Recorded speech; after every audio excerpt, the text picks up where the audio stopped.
What's There up, we are. everybody? We're live over here. First time. We got Jay from Green Line Morphs over here. Ken from LMK. Everybody. We're What here to up? do the R.W.O show tonight. Thank you, everybody, R.W.O. for coming out. for live. Appreciate you. Stan's first live. Let's give it Yeah, up let me for see if Stan. I can figure this all out here. So let me go back in the chat. Holly, thank you for coming out. What up, Holly? Let's skip some of these other ones here. Schmitty, thank you. Schmitty. Appreciate you. Cat Your Eyes, curtain's thank you for falling. coming out. Your curtain's falling behind you, Stan. My brother Kike is out there. That's all right. Just missed it. What up, dude? We'll Kike, fix what's that. up, my brother? Thanks for coming out. Blakers, thanks for coming out. Lakers. Appreciate you. What else we got out here? Brave, thank you for coming out. Appreciate you. Heck yeah. Jessica Denmark, thank you. Stopping Jeff, out. how's it going? Wolfman, And Dan. thank you for Dan's coming there out. too. Yeah, Dan Denmark, thank you for coming out. Jordan, thank you. Socios, what's up? Yes, sir. And it looks like we're caught up on the chat. Oh, no, You Lady forgot Tiz, Lady thank you for Tiz, coming out. Rocking the hat Nicole, tonight. Thank you, thank you. Golden Rule Reptiles, Bailey's, Wolfman, and that's Yes, the ones sir. I seen that you missed. Bailey's, thank you for coming out. Golden Rule, thank you. There's Wills that just rolled in. Hey, Will, thank you for coming out. Now I got to get Will out here. If I can do it, Will, you can do it. Yeah, that's right. What? You got me started on the cam and the mic, Will, so come on now. Your turn. Yeah, exactly, Will. You got to get on up here. So what are we going to talk about tonight, Stan? Like your show, your ideas with this. What you got anything for us? Not at the moment. Anybody got any questions? I'll shoot for it. When are you moving your collection to you? I know you was talking about that. Hold on just a minute. Yo. Crab, what's up, buddy? Not much. Hoping this weekend is what I'm hoping for. And how many you got in your collection? What do we got now? 30, 32, 34, somewhere around there. Yeah. We got a couple coming. We got a couple coming next week, a male and a female, for that rainbow project. So, right on. We're gonna be pumping that rainbow stuff out. Hopefully, pretty good. Those coming next week, right? Yeah, those will be in next Wednesday. Hopefully, I spoke with both of the breeders this afternoon, and they're both on board with shipping them. So I pick them both up on Wednesday. Just trying to save my trip, save myself a trip to the hub. One trip instead of go this week and go next week. Right. That's what I usually do when I have multiples coming in. I think my daughter just finished paying off one. It's a yellow belly pinstripe orange ghost, het desert ghost. And it's going to go to the Henchy het hypo het desert ghosts that we have. We have two of them, two females. So that'll be a pretty. Thanks for coming out, man. What up, dude? That'll be a pretty interesting set of clutches next year. Justin, what are you doing in the chat? Get up here, boy. Yeah, Professor P, what are you doing? Get on up here. Why is he in the chat? Get up here, fam. Let's go. Oh my god. What's new with you, Kraft? How you been, brother? I'm good. I got 2 new steaks on Tuesday. So nice. What'd you get? GHI clown male. Ooh. Nice. And a gravel het clown female from Kai. Nice. Hatchlings or adults? Whoa. They're hatchlings. Nice. When that gravel het clown gets up to size, I got that male if you want to use them. Gravel het clown het ultra male. Yeah, I mean that's definitely a possibility, but I'm gonna see what I hit when I use that clown girl I got that should be going next year. All right. So if I can replicate her with the male version, Right. I'm probably John gonna put D, that thanks for stopping so I out, can buddy. hit the, Enchi pastel,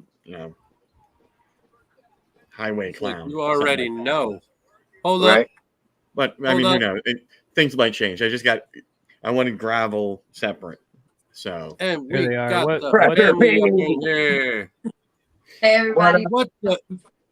Justin looks Hold different on. today. Who's the old man sitting next to you? Let's say that's something going on there. Oh, my I'm telling Lord. Justin, I'm writing you out, dude. I brought him home with Hitting me. up, perving up on his lady like that. I'm writing you out.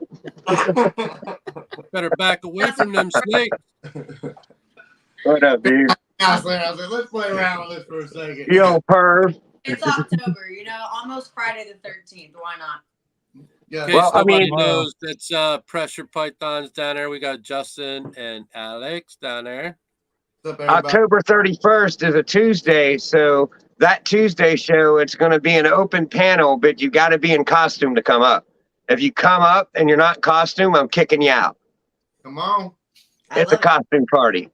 I love it. And Stan, I got you next week. I forgot to remind you, but you're next Tuesday. Yeah, I know, bro. I can keep dates. All right, well, I usually remind people by then, but I just forgot. Been busy. So Ken, are you gonna send me a list of all the questions so I can prepare myself? I'm just fucking with you. Yeah, I actually do. Like I prepared a show, and then what I do is I send the questions and I'm going to ask to you. Or I'll give you the options. Some people want to see them, some people don't. And I send you, the questions so you know what's coming. So it leads to better answers and Fred, more my topics brother come is up. out there. What's up, Fred? Actually, I like that. What up, Fred? The family. So how's everybody doing tonight? Jay, how about you? How you doing? A little Yeah. tired, but we're gonna make it. Heck yeah. Kent, how about you? How you doing tonight? it's almost Friday. Almost Friday. Yep.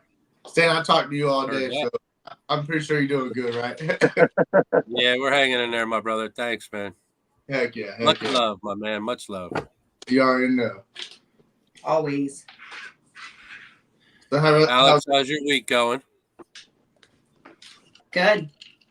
Pretty good. I've been busy at work. Happy that the week is pretty much over for me. I'm off tomorrow, which is not typical. So I'm excited.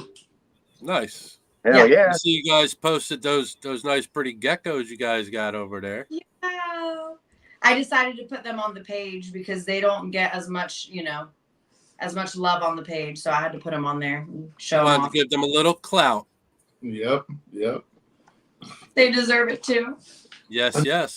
On the For bright sure. side, we did definitely do a bunch of a couple of pairings today. We got our What'd you vinyl pair up? back They're in there together, right now. and then I got my GHI pastel freeway to an OD pastel first time pairing, and they've been all over each other all day. So this is more like I that. mean, like immediately they were together. We're like, well, okay, damn. And I feel like this is more like going to be that introduction period. I'll separate them for a little bit, and then the next time, hopefully, for that good solid lock, and then we'll keep going from there on. A little float from there. So we'll Did you see. throw that pod boy to anything yet? Nope, not yet. So, all right. I You see what threw. you needed to see now. Come on. I'm trying to do everything strategically and smart. I don't want 60 freaking eggs coming out all at once. I'm trying to do everything patternly and strategically for myself. So I'm not. Oh, so you get 70 eggs at once instead of 60. Yeah. Right. They're all gonna sync up and be all within like the same week. I live with like 4 women right now, and all their periods sync up together. So I wonder if that's like that in the reptiles. Like they're going to start syncing together. Did yours Right. sync with them? I wonder the same thing sometimes. I wonder that with their shedding. It's like everybody sheds together. I'm like, okay, I see what's happening here. So, It's Yeah, like, but you're feeding them all at the same time. So you deal with spawns and Satan, Right. already. You know what I'm saying? You get little demon horns coming out on a regular. You got to deal with them all. You go to a room and lock. that's what he yourself always up. says to me. He's like, come here. And he starts like feeling on my head. He's like, Yep, yeah, it's the that time. horns are there. I'm like, get the fuck out of here. I got 2 that are shedding. Well, Phil. I had 2 that were shedding at the same time. And then I came home today and one had shed out, which is the one that I got from Boza, the Inchy Pet Clown, Pos OD, which now she's like the orange on her is just like insane. And then our OG girl she's like right in the middle of the shed. So I'm anticipating by tomorrow, which kind of work out because I'm supposed to pick up some feeders tomorrow. So Right. only going to feed a few. Only going to feed a couple. When was it? Last week. Last week, I put because my female fire asphalt was bull wrapping. So, like, that was a sign that she was building. I mean, she's like a little over 1,000 grams, but, you know, she was showing signs of building. So I put the male in there, and within 10 minutes, and the male's probably around 1,100 grams. He's a big male, and he hasn't been bred yet. So that dude went in there, and old Big Rod from F&A, he went right in there and got locked. He got busy. He was locked up within the first hour. He was locked up in it. So I was like, go ahead, dude. Yeah, He was anxious. Like 1,000 grams, it might spur her to like, okay, it's breeding season. I need to bulk up, and she'll start having food. Because I've had that where I've had a female that's been a finicky eater. I've thrown a male in there, figuring, okay, I might get eggs, but that's really lucky, if it's off of one lock. But it generally she's always been an aggressive eater, like spur the food response from the female. So let me ask you this: I have a pair that I put together today, and they went to opposite sides of bins, and every time I put them before that, they'll lock every time. So is that like signs that she's pretty much already pregnant and gonna ovulate? She might be saying, "Get the hell out of here! You don't need to do it. Job done, motherfucker." Like, I mean, so what I've heard before is, and not all, but from other lives, that some people will pair up their male with their female until they stop pairing, until they stop locking. And usually what it is it's the female that's really moving away from the male, not wanting anything to do with them. Now, if you have an ultrasound, obviously it just then you can confirm it helps the game a whole lot more. Right. But people that don't have an ultrasound, from what I've heard, that's kind of what they do is they'll keep pairing them up until they don't see any more lock-ins, or they're just staying separate and don't lock up or don't even get close to one another anymore. Yeah, they're not one at all. And like you say, like that's why I stopped with my first pair, and I already know, like I've showed you hers, she's anytime soon. And that's exactly what they started doing. They just went to opposite sides of the tub and didn't want to do. I was like, all right, I'm not going to waste my time anymore then. And she's beast. Dude, she's already in the back of the bin doing that little barrel roll and everything. And what tripped me out yesterday is I threw her out in there and she took. So it kind of had me despiteful. And then once I talked to you, I talked to Pat. They're like, bro, Pat's like, I've had them take all the way up to almost when they drop eggs. He's like, so don't be despiteful over that. And I was like, okay, well then I'm not gonna stress over it. But she did stop taking for like a week. I could throw 2 rats in there, and you're talking like the most aggressive eater of them all in my whole. That's the one you've had the longest, right? The one you've had since she was young. And there's nothing you can put in that bin and she wouldn't take, and that's what really blew my mind. I was like, okay, well she's about to lay, and then last night she took. Well, and she didn't take. Like last week, we put one, and then the next day we put another. She didn't eat it, and then yesterday we did, and we were kind of looked at each other and we were like, I hope that doesn't mean that she's, but we don't know. I mean, have you guys experienced that, like a female eating right up until?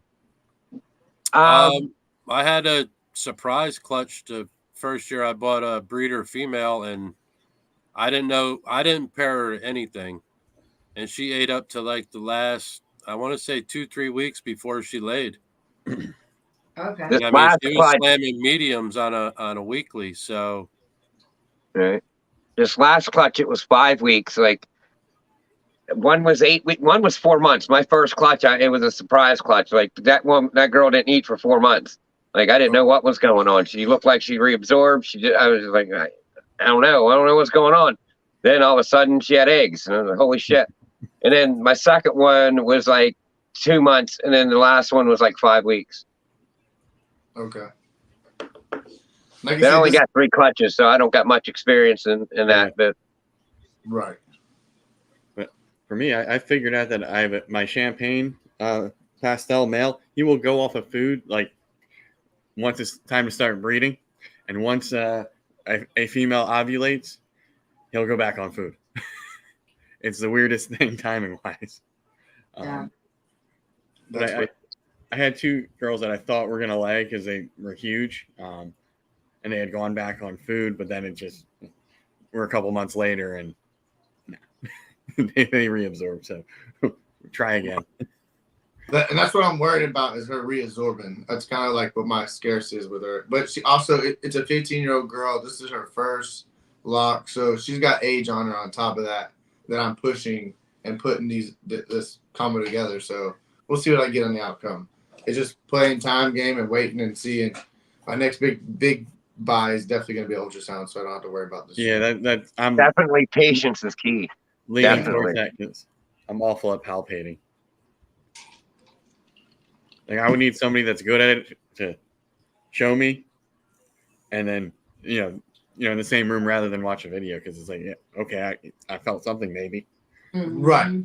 Oh no, I've squeezed and tried, and I feel like the little balls and stuff, and then I'm like, but do I really know what the hell I'm doing? No, it's like That's me. I think I feel a ball, but right. is it what I'm supposed to be feeling?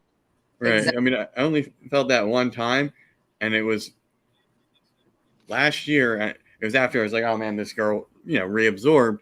I gotta wait.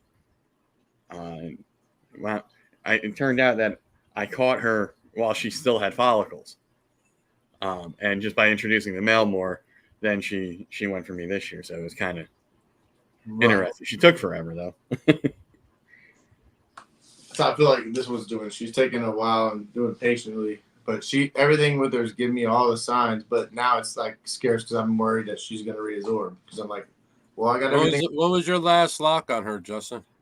I'll pull it up on Husbandry Pro right now and tell you. And that's like I said, it's crazy. Like they locked every time I put them in there, and then they just stopped. And I took it over to Adams, and Adams like, well, she's not building follicles, but she has all the sperm in her, so she might start building and use that sperm she has in her. And next thing you know, she just started bulking up like no tomorrow. Because I know, like on my banana girl this year, it was like almost 5.5 months before she dropped her eggs after her last lock. Oh wow! Oh wow! Dang. Okay, so her last lock, it wasn't then. It was first. Nope, that's not it. It's up here. Oh, okay. July 18th. What's her last? That's my birthday. July 8th. Oh, it was a good day. It was a good day. So almost 3 months ago. Yep, almost 3 months ago. So if she has a pre-lay shed, it might be close. If she has a pre, you said she just shed last Saturday, right? Last Saturday, and she stopped taking food after that. And like I said, this is a snake since I've had her never has not taken food, and she stopped taking food. And then she took last night. And then she went back last night and took food. So it kind of like gave me that little discouragement there. So I'm kind of like, but I don't know. So You might be getting close though, because you figure if you're 3 months and then 30 days before she lays, you're at 4 months. So I don't know what the typical number is normally, but I know for mine it was at least 5 or close to 5.5 months before she dropped after her last lock. Okay. So I don't know about anybody else. Ken, Kraft. See, I don't know. I've locked probably way too much. I mean, I'll put a male up there until I see, ovulation, and then I'll pull the male out. Like, they're filled with sperm. So I might get some repeat clutches because of, sperm being held in there. Yeah. And But what I'm saying is you guys don't write it down. You don't spreadsheet nothing as to when you have lock, date it. I write everything down. When I see it, I write it down. Well, I put it in my phone. What I'll do is I'll just go in the calendar on my phone and say Bessie lock to Walter, like when I see it. So, I mean, it's all logged on my phone.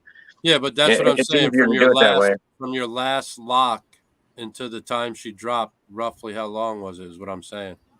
I've never like tracked that because sometimes it, they'll be done after 4 locks or something like that. And the female's like this interested, and then another one will go a little bit longer, but then they'll ovulate within or shed and then ovulate within days of each other. So that's when I generally start to track, when is, Right. when can I expect eggs? And then I know that Xanthic clutch laid 6 weeks after a lock. I know that one because after she laid, I looked back and I was like, because I put her to the lavender het Xanthic, and then like I got rid of him, and I thought she reabsorbed. So I was like, it was like 3 months later, 4 months later, and I didn't see nothing. She wasn't gaining any weight, so I put that leopard, what I think is a leopard Grim clown to her, and I think I got Grim het Xanthic het clowns. I mean, I'm going to get them tested for het clown to see to make sure, but we'll see. And it was only 6 weeks before, so. Right. What about you, Joe? So I think it stole at least 2 eggs. Thanks, Fred. Appreciate that, bud. What about Fred's you, Joe? about to jump on the torch and get some glass work in. I track it in Husbandry Pro, and I that's also what write it on the bins. Yeah. Like every lock date, I'll write on the bin. So what's your normally lay period time from locking to lay? This is my first season, so I got no data for that. Okay. Have you had any? So you haven't had any eggs yet, then? No, but I think He's my about to. desert ghost. I think she might be going into her prelay shed right now. Heck yeah. Yay. Heck yeah. So do you have a ultrasound or no?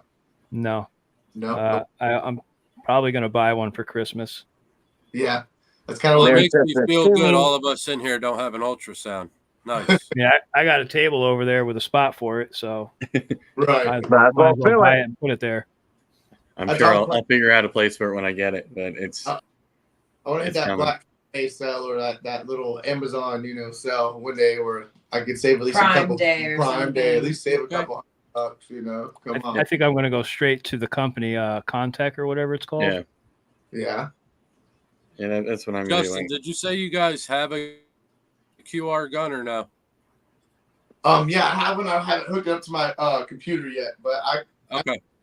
Same time, I have my phone for Husbandry Pro, so I can scan with that and still run with it, But I do run everything, and I have like the top commercial thing for Husbandry Pro and all that. I had Reptile Scan for a good bit, and now I've swapped over. And I was like, okay, let's upgrade it, which kind of helped doing Reptile Scan beforehand because you kind of learn from that. It's more easier. Right. With the Husbandry Pro, it kind of made it a little bit more step process, a little bit quicker. So, Oh yeah. And Pro I don't get the complaints with people with a large collection. Like once you upload everything, there's the bulk activity feature where you can literally, if you change the water, select all, done. That's Done. what I do. Yep. Feeding. I only got like 26 snakes. I still use that. Or So me too. It's a lot easier than now if it's a specific activity like okay they locked, okay then we'll scan the QR code. But if it's something Right. massive, it doesn't make any sense to do that. That's the only thing we haven't done with Husbandry Pro is like set the rack feature where they're at in the racks, just because I'm always swapping shit around To make it constantly. easier, Right. depending on when we get things and what gets added and. So it's easier just to scan it with a phone right now. But So- I do. What's up, Devin? In My the boy's in screen there. where it shows you your racks, there's an option where you can actually drag stuff around when you're the snake when you move it. Really? And you can color code North your bins. Star. So I have blue for male and pink for female. Yeah, so that's what I have. it's kind of cool. Brandon, what's up? Really? Cool. See, I need to go in there and play with it. Can you do tomorrow. that on your phone, or does it have to be like on a computer or a It has to laptop? be on a computer. Bro. You can move around on your phone. I think for me it was a lot easier to do the setup on the web app, Right. just because bigger screen, Right. and So then we need to do that. when they're laid out, it's kind of That makes it simpler. Since you told me I could just drag them and move them, because that was my thing. I kept telling her, I was like, well, I move them constantly, so What's up, Elias? Thanks for coming out. they constantly have to move them around. But that makes it. And sometimes I'll forget and I go to look at it and like, wait, that snake's not there anymore. It's over here. And the only So if I don't get a pip, is the QR codes. when you move them, like, because I have like 20 sheets of ones that are just, I print out all of them every time I get a new snake, so that way if I move something, I have extra labels. Right. Because when you peel them off, at least the ones I use, they suck, so you're not putting them back on. Right. Same. No, I got the Dino label maker or whatever, and I bought some Amazon. And what I figured out was like I bought the cheaper sticky ones, and they don't stick as well, so they peel off really easy, and don't leave no sticky shit. But when you buy like the expensive good ones, like they're gonna stick on there. You're gonna sit there forever trying to get it off of there. I was like, okay, these cheaper ones are way better because I could just put them on and peel them off and throw a new one on as I want, So. Yeah, I was thinking about getting like the business card holder things. When I was at Nathan's a couple of weeks ago, a couple other guys have them where it's you just move the card and put it in the holder, and then that even makes when you're cleaning bins, you just swap them out for an empty, right? And that's a heck of a lot easier than But if I don't get a pip Sunday or Monday, I'm going to be cutting that clutch live on the show you're on with me, Stan. So we might have a clutch to cut. Nice. Heck yeah. Well, if you decide to do it Sunday, hit me up. We'll go live. All right. Well, I might go live. Well, I'm going to go live anyways with it. But I mean, if you want to come on, cool. But Sunday's day 55. And if I don't get a pip by day 57, I'm cutting them on day 57. Thanks. It was crazy because when I cut that clutch for Michaela, I went over there on a Friday. It was day 59, and none of them had pip. So I was like, all right, I'll come over tomorrow and we'll cut them. And I went over the next day, which was day 60, and 2 of them had pip. So they were like right there. So I just cut the rest. Everybody was fine. She's got one that's got a kind of messed up eye. It started to go down, but then it kind of bumped back up again, and I haven't seen it. I'll see it again tomorrow. What's she running her incubator temp at? It's actually my incubator, so it's running at about 88.5 to about 89.5, give or take. Gotcha. It's running the same as it did last year, so I mean, my clutch last year hatched out all right. Oh, yeah, Her clutch this year hatched out all right, but the clutch that I had in there from the banana my clutch didn't make it. So I don't know what happened with those. I don't know. Nature. It was crazy because they had veins, they had embryos. So I don't know what went south on it.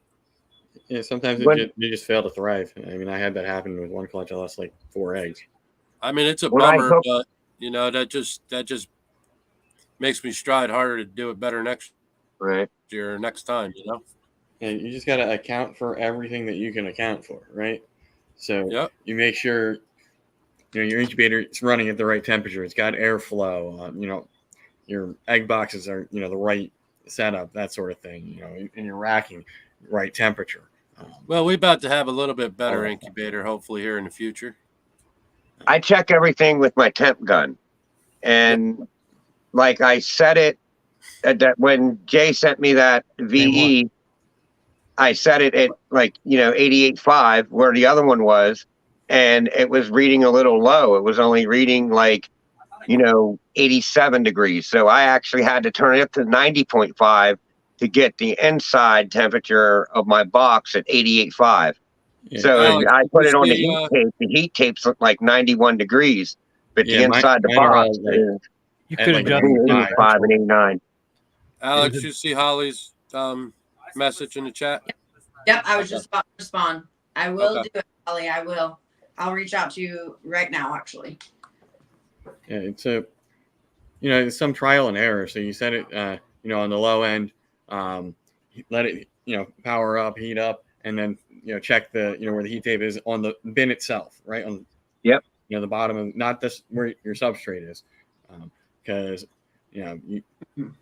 they move it. Doing that, then you have 2 inches that you got to go through, and your snake might burrow down where it's maybe it's 95, 96 degrees down there, and that's not good. So I've been troubleshooting all of these to try to get everything to be accurate, which is I triple check with my heat gun. I mean, I use 2 different heat guns, just to make sure they're reading right and one's not malfunctioning. So I mean, I double triple check with heat guns. Yeah, we use them all the time over here and check. Like I did the other day, and one of mine was off by like 2, so I had to go. But my herp stats like reset themselves, so I had to go back and do some of my negatives and positives for my subtract and add to them. Yeah, for some reason when I was tinkering with mine this morning, it reset the settings I had for this entire setup, and I was like, "What the hell? Why is it reading 85?" And I guess I hit the wrong button. No, Rob, I did not catch the rat yet. Oh no. Well, I caught. I mean, I ordered one of those like bucket tops from Amazon, and that was like a week and a half ago. And I don't know why it's not here. Usually Amazon's pretty quick, but I mean, I think that's going to be the trick because it's been going after the dog food. So I'm just going to put the dog food in the bottom of it. But I mean, I got the bucket set up with the dog food in it, and I tried to put like a makeshift ramp up to it, but I think it's too smart for it. I don't know. That thing's really skittish. It sees people when it runs. Right. Because So he knows what's going to happen, Ken. That's why. well, no, I'm going to keep it as a pet now. It's too big, and if I catch it, he doesn't know that, brother. He doesn't know that. I know. He's just like, oh, I see all my other family members go in there. I don't want to be that one. Right? That motherfucker got smart. Yeah, I mean, the other day, like, The bucket there's that method. guy again. I'm out. the other day, we was sitting here. I was talking to my daughter, and she goes, "Oh my God, Dad, there's that rat!" And it climbed up because I took the dog food and I set it on top of the cupboard. Here, that motherfucker got on top of that cupboard and was going after that dog food. And it seen us. It seen that we seen him, and choom, gone. Oh my gosh. And he just. Hey, if I go in my garage like 2, 3 o'clock at night to grab something out of the garage refrigerator, there's a rat somewhere in my garage, and he's got me a couple of times, and he takes off though. And I'm like, "You're living in my attic somewhere, buddy. I know you are." So I'm gonna catch him, but it is definitely a rat that I brought home, but it's a neighborhood rat somewhere that came in, smelling all the rat food in my house and shit. So You think he's up in the attic, Justin? I think he is, yeah. I really, because I've seen him one night jump up high, and he ran across one of the rafters towards my attic. So I'm like, "All right, you're staying up there some damn way." So, but I'll catch him. I'll get some sticky traps. I got him. I don't want to get sticky traps. I want to try to catch him because, like, dude survived this long with a dog and a cat in the house, and my dog always kills mice. Like, field mice that come in. Like, my dog's better at it than my cat. Unless the cat just eats it, I don't know. But my dog's always just sitting there coming up with one in its mouth like, "Look, I caught it, Dad." But this rat, like, it's avoided him. And it survives for this long. So he's going to get rewarded. Like, he's going to get treated like a king once I catch him, unless he pisses me off. Well, see, when I first moved in here, my cats, like, I had to block an area for my cats going up in my attic. And I have 4 cats. And one cat is a Savannah 4. I've watched him snatch cardinals out the air. And I've watched him go up there a few times. I'm like, "What are you chasing?" And finally, the other night when I walked in the garage, so I'm like, "Okay, I know what you guys were when I first moved in over here. What you guys were going up in the attic for? You were chasing a rat up there." So I'm like, "Well, I got to catch him regardless. I don't want him smelling up my house. So if he's living up there, he's pissing somewhere and shitting up there." So yeah, we had a rather large infestation in the place I worked at, and staff were complaining, and I was the operations manager. So I get the ladder, go in the stairwell. What's up, Smay? Pop the ceiling tile directly into What's up, what Morbid? was their nest with hundreds of dead mice. stink. After Sammy came in. How's Sammy doing? Thank you for coming in. So I'd clean that up and then deal with this. God. And it was like I was finally done, clearing everything out, putting it air purifier with the HEPA filter and using the shop back with the HEPA, all that crap and PPE and whatnot. And it's like 3 o'clock. I'm like, I'm going home. You guys do not pay me enough to be your cleanup. Your rodent guy. Well, I could say, like, when I bought my house, I did a bunch of reconstruction. So I've been up in the attic a bunch, and I didn't see a bunch of rats. I didn't even see the first one, So that tells me it's just one, probably just found a good little cubby spot somewhere up there. Or it could be one or two, a mom and a female. Hopefully not, but I'm going to fix the situation. I know the old bucket and water trick too with some peanut butter. I'll get him up there and drop into some water here. I got a Red Ryder BB gun. He don't want me to get that thing loaded up. So I don't know. I've had a couple when we were doing the ASFs get out, and the wife's dog, man, he's just like, he'll sniff him right out, man, and just stand there and just like stare. And you're like, what are you doing? He'll look at you, and then he'll stare right back at the same spot again. And you'll go over there. And sure enough, there would be the ASF just like hiding in a corner, like, I ain't moving. Nobody sees me, right? No, the dog sees you. That's why you ain't moving. But he won't. I don't know. I don't think he'd really, because he used to sit right next to the rack and just stare at him all day for hours, just sit there. So I don't know if he'd really bite him. I think he'd be more curious to try to smell him than really bite him. That sounds like my dog. We put the snakes out by him just so he knows, like if one gets out, he's not going to grab it just because it's there. Right. So he knows, like, hey, that's a snake. All right, mom and dad are around him. They're fine. And I don't want him, like I said, if one gets out in the house for whatever odd reason, I don't need him grabbing it like it's a field snake. You know what I mean? I mean, Right. I take him up to the dog walk, and if you don't pay attention, man, the next thing you know, he'll have 4 or 5 huge moles. I mean, they're huge. He just starts going crazy in that dirt and just digging and then throwing them up in the air. And I'm like, what are you doing? The first time he did it, I didn't know what he was doing. And I walked over there and I see him all like fliggling around on the ground, like pretty much done. And I'm like, what are you doing? And he looks at me like tail wagging, like, that's not okay. That's a good dog. That's a good dog. I mean, I don't know about over by you, but that's these have to be probably the biggest moles that I've ever seen, man. I've seen some up north, and they're like little field mice. Yeah. Man, these things are like medium rats, bro. They're huge. Wow. Jeez. Yeah, ours are little over here. Like, my cats will pull them out of the yard. I'd come pulling up, like, what are you playing with? It's a little one, Nothing. I mean, these things were monstrous, dude. I was like, man, that's the biggest mold I've ever seen. And he was just, every time he goes up there now, it's the first thing he does is start sniffing at the ground. And if I see him going crazy, I already know what he's doing. Right. Because like one side, they have 2 sides. So like one side is more sand and dirt, and the other side is more like the grass. So where the sand and dirt is, it's kind of shade, and where the grass is, it's sunny. So he'll go over in the dirt for a while, and then he gets done with that, and he wants to go just lay in the sun and just sit there and sunbathe. It's like, it don't even matter how hot it is. It could be 100 degrees out, man. He'll just lay there in the sun. Like, it don't bother me. Oh. That's how our Frenchie is. She wants to go just lay out there in the sun. She'll take 4 steps, and as long as it's a sunny spot. Yeah, you guys got those butterballs over there. Those little butterball dogs. Yeah. Little porky piggers over there. Little piggy pups.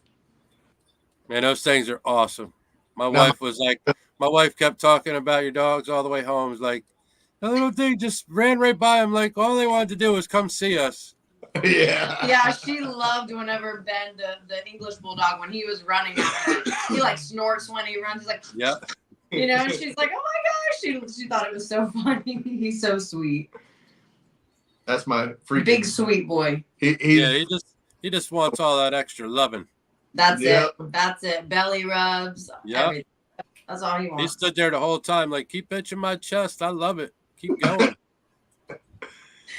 I was just seeing the first time was like he won't touch water now. Like, we were somewhere, I think it was like a pool or something, and he just went and just jumped. And when he jumped in, it was like a sinking weight to the bottom. What's Jay got? And I had to like run there and grab him out my bottom. Gunner. Bro. And ever since then, he's like, oh, I don't mess with water. I can't swim. He's a good boy. He's a Yeah. good boy. What do you Yeah, got, I'm not Jay? Is that talking a about pit? you, Blue. Yeah, Do what? Jay's got his pit there. his name is Gunner. Gunner? Oh, That's what's hi, up. baby.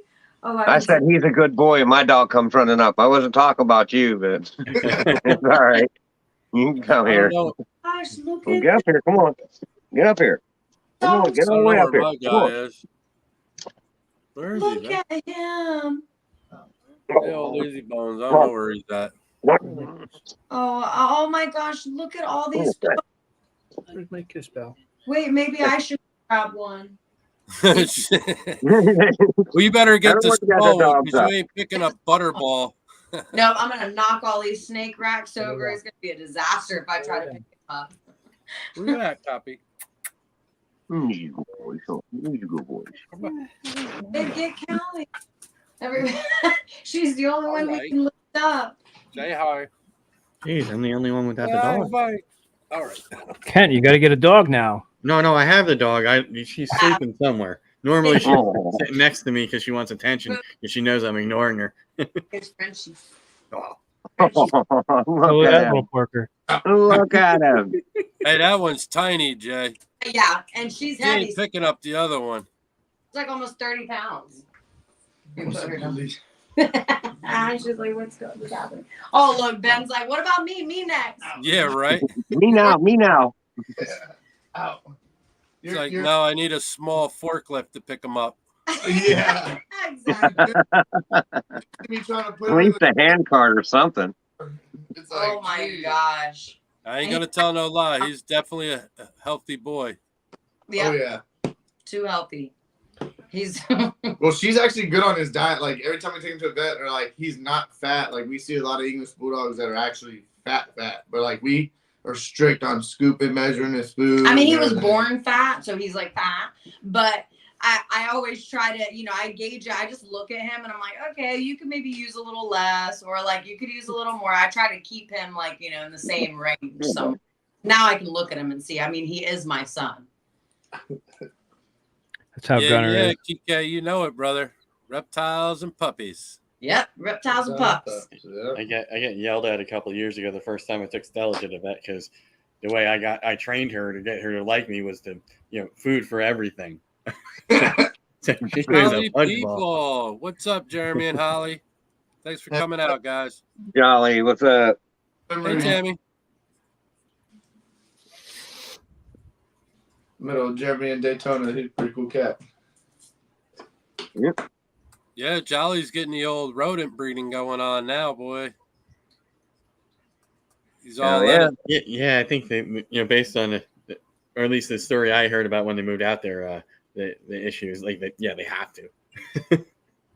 Yeah. Just for Well, sometimes you like. a steady supply. I've heard other people too say that they would never, never get into doing rodents, and I mean, if you can get them cheap enough to where you don't have to worry about it, it's feasible. You don't have a long travel. Like I know Ken has a really good guy, really close to him, really fair price. So And I love it. it's feasible for him. For me, like tomorrow, I'm gonna have to, after work, trek out probably an hour from my job, pick up, trek almost back to my job, drop them off because Michaela needs some and then I need some, so I'll drop hers off and then head home. But I was trying to do it today, but the lady wasn't getting home until later on, so I figured I just told her I didn't want to try to run in between, maybe not making it back here in time for tonight, so I wanted to make sure everything was cool. Heck yeah. LKB came in. What's up, dude? LKB, thank you. Yeah, I just take about 20 steps and I have all the rodents I need for now. You're breeding your own, right, Kraft? Yeah, Norwegians, and I have a colony of ASFs that hopefully they should start dropping anytime soon. Then I'm gonna get a couple, hold back like another colony of those. Yep. Because then I can just feed the hatchling, and then they stay small enough that when it's time to retire them, they go feed the other snakes. And with the Right. Norways, I mean, you get like a small puppy. I'm gonna get back into the ASFs. That's 100%. Yep. That's 100%. They're so much easier. They are. I mean, it just takes a while to get them started. Kind of a good thing that I look at about the ASFs is some people will buy a bigger snake or get themselves a bigger snake because your Noris, when you start getting extra large and jumbos, it's going to eat it. 9 times out of 10, there ain't no, there might be a couple balls out there that'll eat it, like a Volta gene or something, but there's not many that's going to eat anything really bigger than a medium, you know? Right. Yeah. Hey, Lex. And, My daughter stopped I in. thought the same thing, like, you know, hey, maybe I should have a bigger animal. Bohemian. So when Carissa came in. you know, when you get your bigger males and female breeder Norries that you can't do nothing with anymore, retired, you know, what are you going to do with them, you know? Well, right now they go to my people that have boas, and you know they either go That's what back I'm to, saying, they go yeah. back to Chris or my other buddy that has boa, you know, things that are big enough. And my boa is taking so long to get like girthy. He's probably, you know, fully grown lengthwise. I hope. I mean, he's like 5 years old now, so he should be. But then, you know, they're a lot more slow growing, and you're feeding them less. So, but the boas, from my understanding, will hit that like you said. You're at 5 years. You probably got like another year or two, and it'll hit that. Yeah, it's right about to the point where he's going to start to chonk up. Right, they'll hit that starting to spurt. You know, from my understanding, is they'll hit that little spurt. Which, from my understanding, they do that throughout their whole lifespan. They're like look small. Next thing you're looking in the drawer, and they're kind of big, and like what the hell? And then, you know, a year later. I handled him quite a bit, but the last time I pulled him, I'm like, okay, he's a lot longer than I remember. And now it's a lot easier to handle him because he's got more distance to go and I can react, getting him out of the enclosure. And then the blood is probably after I get off here, he's going to move from the tiny rack to the bigger rack. I see Jolly and Jeremy and Holly there said they got 20 ASF colonies just starting out. Did you get your colonies from Will, Jeremy, by chance? Yeah, they got them from Will. They left a video on it. Up and seen Will, so I'm wondering if you got them from Will or not. Once those things start, Will's got it down, man, with the ASFs. I'll tell you that. If anybody has any questions to deal with ASFs, hit Will up. I mean, I know a lot of people do, but Will seems like he's got it down pretty good on his production. I know that. So I'm gonna get. I wish I could make it up to him because man, his prices of his ASFs are like stellar. Right.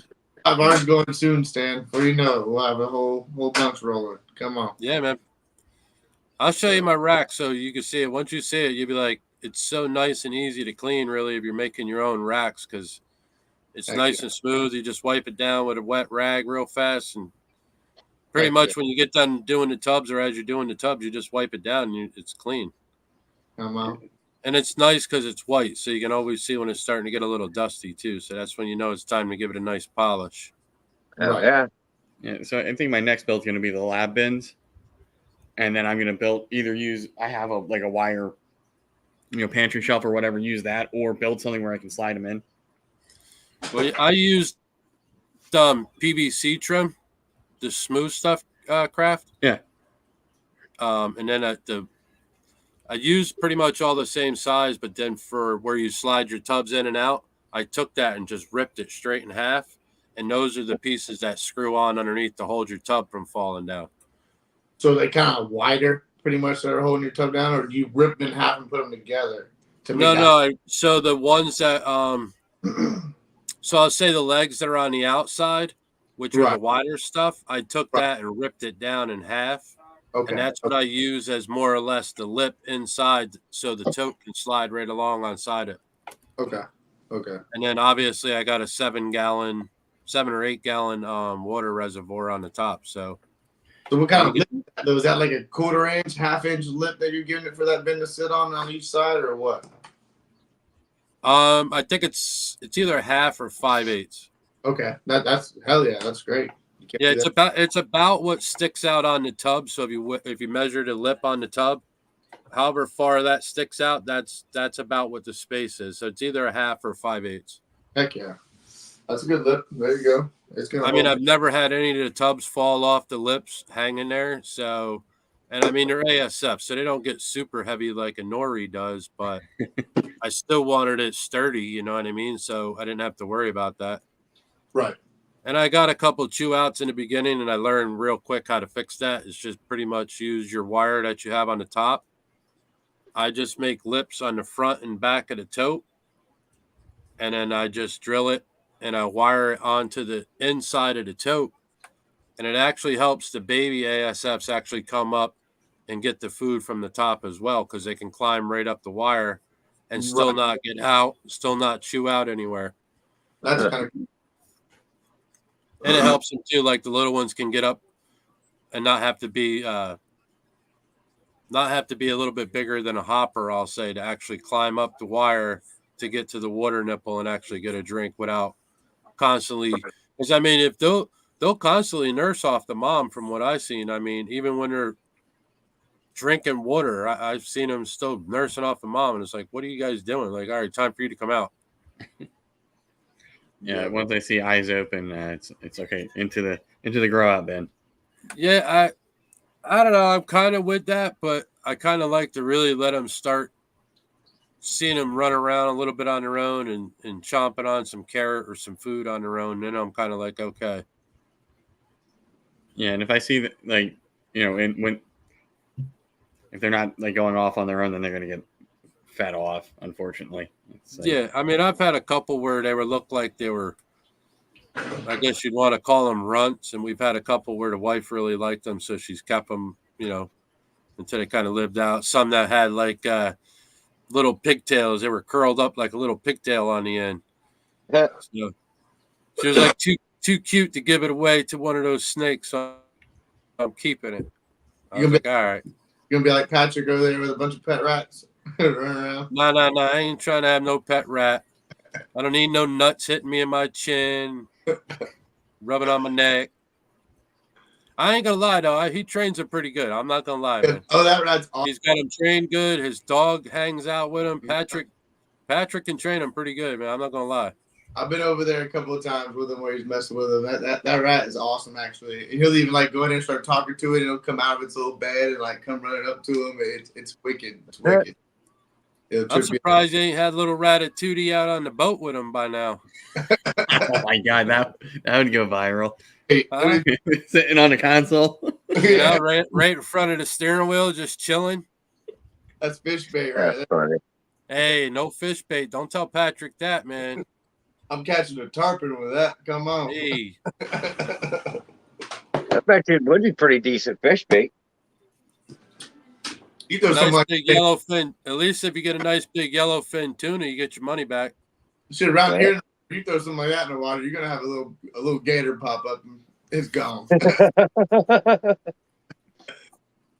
Gator's not that easy. Hits the water.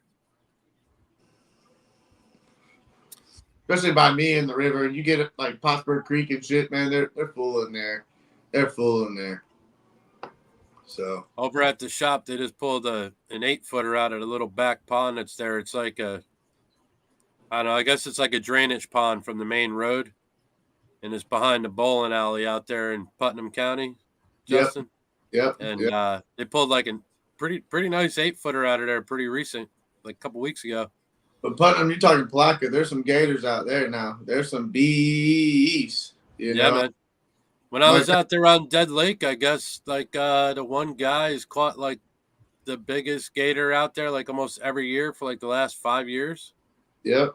Now my grandfather told you on Corky Bells and Crisco Marina, and I'd sit at the marina and watch them come across the river, and they were huge. They looked like canoes coming across the water. Yeah, man. And you're like, what the hell? They're crossing the river like that. Don't even care. And big, you know. So. And meanwhile, people are like, "Yeah, you can go swimming in that river." No. Nope. No. Go right ahead. Go right ahead. It's all you. I'll sit back here and watch. I used to go off with my uncle because he let the Rottweilers go out there in the little boat ramp, and he throw a stick and let them go out there. And I'm like, yo, you know there's mad gators out here, and you let the Rottweilers just swim around. Like, he's like, oh, they ain't gonna mess with them. I'm like, yeah, you don't see that big head sitting over there floating? Like, get out of here. So.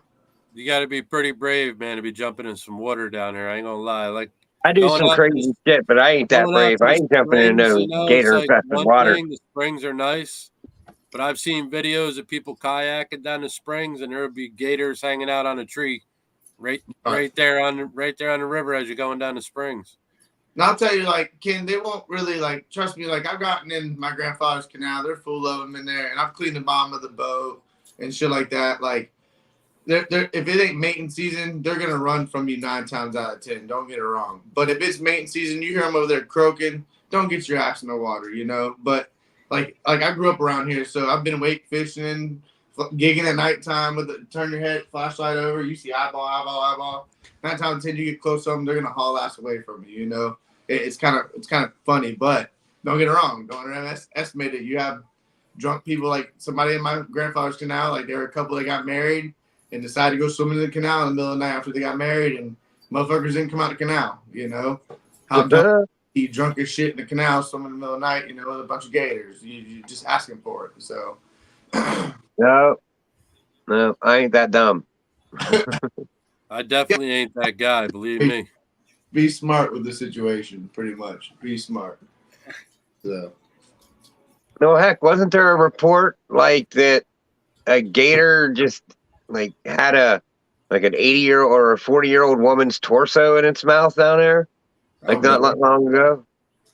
Jeez.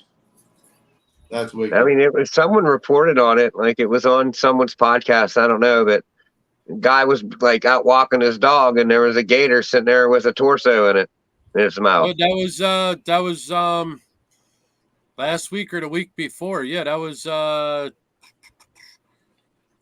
just a little bit below Brevard County, Broward County, I think it is. That makes sense. That's swampy. So the deal with that was, this is the story that was on the news local here. The lady lived in the woods because she was homeless, and she used to go see her grandkids like every morning. So I'm assuming that the grandkids live someplace close. Well, she didn't show up the one morning, and they said it seemed a little odd, even though she was homeless and depressed, that she wouldn't see her grandkids because that's what kept her motivated. So they went looking for her, and when the one person came across the gator, they said it had a torso in its mouth. Well, I guess I'm assuming they wind up euthanizing the gator, and that's when they found out it was the grandmother that was living in the woods. That's what. Now, the only thing I could assume is either A, she might have fell in the lake that she was living by, or the river or stream, or middle of the night, she was too close to the water and the gator was hungry. I mean, it wasn't a small gator. It was all a 12, 14 footer. It was big. Oh, she met her maker that night. It's pretty I mean, that gator was all of the size of it made the hood of the pickup look small. Yeah. She ran into. I mean, it was just like, it was weird because it was like walking up the road, like alongside the canal or the water that it was by. Right. No, I grew up in like a little rural neighborhood, Jordan Creek, where all houses had ponds all around. All the houses circle around a pond. We'd go, like, when I was a kid, bass fishermen, see little gators. Well, about 2 years ago, me and my buddy, like, when we were kids, like, we were talking about it, like, bro, imagine those gators now, like, how big they'd be when we were kids and seeing little gators in those ponds. Well, sure shit you not, like, not even, like, 6 to 8 months later, they had on the news where people in those neighborhoods in Jordan Creek were putting their dogs in the backyard, and they had fenced-in yards. Well, behind the pond, you have a little fenced-in yard, and you have a pond. Well, the gators were going over the fence, taking their dogs and going back in the pond. And people are like, and at the end of the day, you live in a nice rural neighborhood, you throw your dog in the backyard, and you go to work, and you come home, expect your dog to still be there, and you actually trapped your dog in the worst predicament ever, because a gator can go to the fence and just snatch your dog and go right back over and go, And people are like, no way a gator can climb a fence, until somebody actually saw it happen. Or like, oh my gosh, this is what's all these dogs come up missing in this neighborhood. This is what's happening, And I'm like, see, it's kind of funny how we were just talking about it, how we used to go fishing and these gators were little when we were fishing, and now I'm 35 years old. Like, I bet those gators are huge, and sure enough, they're going now in neighbors' yards and taking people's dogs. Well, I've seen a video on, I think it was YouTube, those, like the square black fence. They're like 5, 6 foot tall, whatever they are, but they're like, that's what we have. The spaces are like 4 or 5 inches in between the bars. Yep. Man, I've seen a gator push right through that, like right through it. Push the bars right open, squeeze right through there, because those bars are usually hollow. Yep. Yeah. But dude, Them animals are strong, man. They're like strong. Oh yeah. And I mean, he just like stuck his nose in there and just kept doing this, and those bars just went open right up, and he slid right on in. See? And that's what Julian Creek's all full of in the backyards. Those little black, 4 foot, 5 foot fences, not tall. Yeah. But I watched a video of one literally like stand up, put his little paws, and just go right over it, like no problems asked. Didn't it was crazy. Well, I noticed with a lot of fences down here because everything is sand. Like right. if you put a fence in now, 5 years from now, you probably got 3 to 5 inch gap underneath where your fence was first set, because the ground just keeps settling and settling and settling. So it don't take much there either. They see that little slot, they'll just pretty much like your gopher turtle, right? Yeah. What happened? You found that little spot, dug underneath it, dug a hole in your yard. Now he's living in your backyard. Yep. Running around like he's free range. Don't even care. Hey, man. Because you're feeding him, man. He knows it now. He's like, yeah, I got her over there. She's giving me goodies. I ain't going nowhere. They got watermelon, grapes, salads. Dogs don't bother me. You guys give me water. You give me food. It ain't dumb. I love the door, and he's almost to the back door now. I'm like, bro, you can't be doing that. So Justin's the only person in Florida with a gopher turtle that's trained. Well, he ain't a pet. He just showed up. So I don't touch him. I don't pick him up. Yeah. Touch him. All I can do is keep him safe. So I just feed him and keep him around in a nice yard is all I do. Well, I think, too, down here in Florida, if you buy a piece of land that has gopher turtles on the property, you have to pay somebody to take them off the property before you can build, and it's expensive. It's expensive. It's definitely not cheap. But a lot of people put like natural plants that they like around to keep them in or to keep them safe from wandering and going across the street somewhere close to them and getting ran over and not living or whatever. But I see them on the beach all the time, like over here at Melicompra, man. They're in the Dooms. They got houses everywhere. You could just look and see where they're going in and out all the time. Right. I mean, they walk up and down the beach like they own it, which they do because you can't touch them. So can't touch them. So I don't are they like a species that's going extinct that you just can't mess with them? I guess it's kind of like the Florida turtle, I'll say.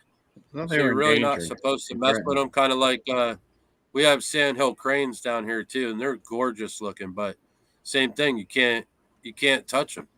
Well, gopher tortoise is also like a big part of wildlife. They dig an 8-foot tunnel, and a lot of other animals live in that tunnel. You'll have snakes, rabbits, other things that live in the tunnel with them. It's like you can look it up. It's kind of crazy. I did some research on it, and that's kind of why they protect them, is because they're a big part of nature, and a lot of other animals and species that are local to us that live with them that they like protect and keep them safe during like storms and everything else. Right. It's actually kind of interesting because he has like an 8-foot tunnel in my backyard, and I went doing some research. I'm like, okay, so snakes live in there with them. They have rabbits that live in there with them. They have this that live in there. Good day, Chris, my man, Fries, Critters. What's up, Fries? Thanks for stopping out, my brother. Heck yeah. So, Jay, when you expecting those eggs? Soon, I hope. That's what I'm saying. What was the pairing again? For that, she's a pastel het desert ghost, and I paired her with a pinstripe desert ghost. Nice. So maybe some lemon blast desert ghost, pinstripe leather ghost, and pastel desert ghost. Heck yeah. So the pinstripe, that's a visual desert ghost, your pinstripe? Yeah. Nice. He's pretty big too. I think he's around 1,200 grams. Nice. Big old boy. Putting in that work. Yeah, he's 1180. Heck yeah. Heck yeah. And she's 1,700 grams. Oh, nice. Oh yeah. She's probably the only one that I'm a little cautious of because she'll come flying right out of the friggin' bin. Heavy food response. Oh yeah. All I gotta do is bring them in here, and I could see her through the crease. She going already back knows and it. forth. Yeah, She a lot of smells them them are as soon like as they that. come in the room. Yeah. That's a good thing. That's a really good thing. But What you think of that Super Furrow there, Justin? Super Furrow? Yeah, the one I sent you. Oh yeah, that was sick. Actually, I like that. I like that. I like the furrow gene. That is something I'd like to get into. By the way, I got some furrow over here. That's my goal. I got a 1.1 furrow het monarch that I'm gonna hopefully hit the furrow monarch, and of course furrow. They're incomplete dominant, so hopefully I hit some supers as well in the pairing. So, but I'm thinking about integrating that down the road into some of the sunset as well. Get that pattern, see what I can do with it. Right. See, I know I just like the furrow gene. It reminds me a lot of spot nose. Kind of. It's got a lot of circles, a lot of O's throughout it, and it's got the O's in the O's, and then the flaring up on the side of the belly as well. It's sick for sure. I mean, I can say I want to add it, but right now I probably don't need any more snakes. That's what we all say, Kraft. Well, I wouldn't have gotten the 2 I got if they weren't offered up for the prices they were, and I needed probably another visual male clown, even as a backup. Yeah, that clown is nice. That's a really nice clown. So now I have 2 visual male clowns, and I need a GHI, so that that worked out. Let's see them. Don't bite me. Yeah, if I was going to add any new gene, it would be furrow. Blow Ken up. But I also just want to work the projects I'm in and produce stuff. He's not going to be cooperative, but he's in shed, so put him on the big screen. You're on your phone, aren't you? Let me see. Which one is the big screen here? Should be able to click something on the corner and just blow me out. Let me see here. The 3 dots on your name or no? I think so. Click the 3 dots and it should say put on solo layout. Oh, here we go. Wow. There we go. So, I mean, nice. he's in shed, so obviously he's not, he's much darker. But it really brings back, some pattern into the clown, which is nice. So I'm hoping to work this into some other projects. Just a GHI clown? Yeah. Yeah. So, I mean, Nice. it's a gene I wanted, and I just hadn't found the right thing that had it. I didn't just want to get a normal GHI or, something that wasn't recessive. So when I saw that Kai had a visual male clown, I was like, okay, I can make that work. I like it. He's nice looking. So, and then the nice thing is the gravel is 100% a gravel. She may tag me because there's no yellow belly in the mix, but she's really, really busy. Got a lot of that popcorning. Yeah. Yes, yes. Going up on the side. So, I mean, it's, really obvious with this one. What's that? Showing off that side gut. Yeah. I mean, it's really nice. It's a nice example of a gravel. Yeah, I like that. So hopefully she'll make me some, highway clowns or something cool. Oh yeah. But I don't have. So the only other yellow belly stuff I have is in spider complex stuff. So I wanted to sort of get away from that, and this one allows me to do the other ones. Blackhead yellow belly, which isn't as bad as being in spider, but Rob wants you to pull out that blood he said while you're solo. No, now it's that close to my face anymore. Kraft ain't taking no chances with that blood now.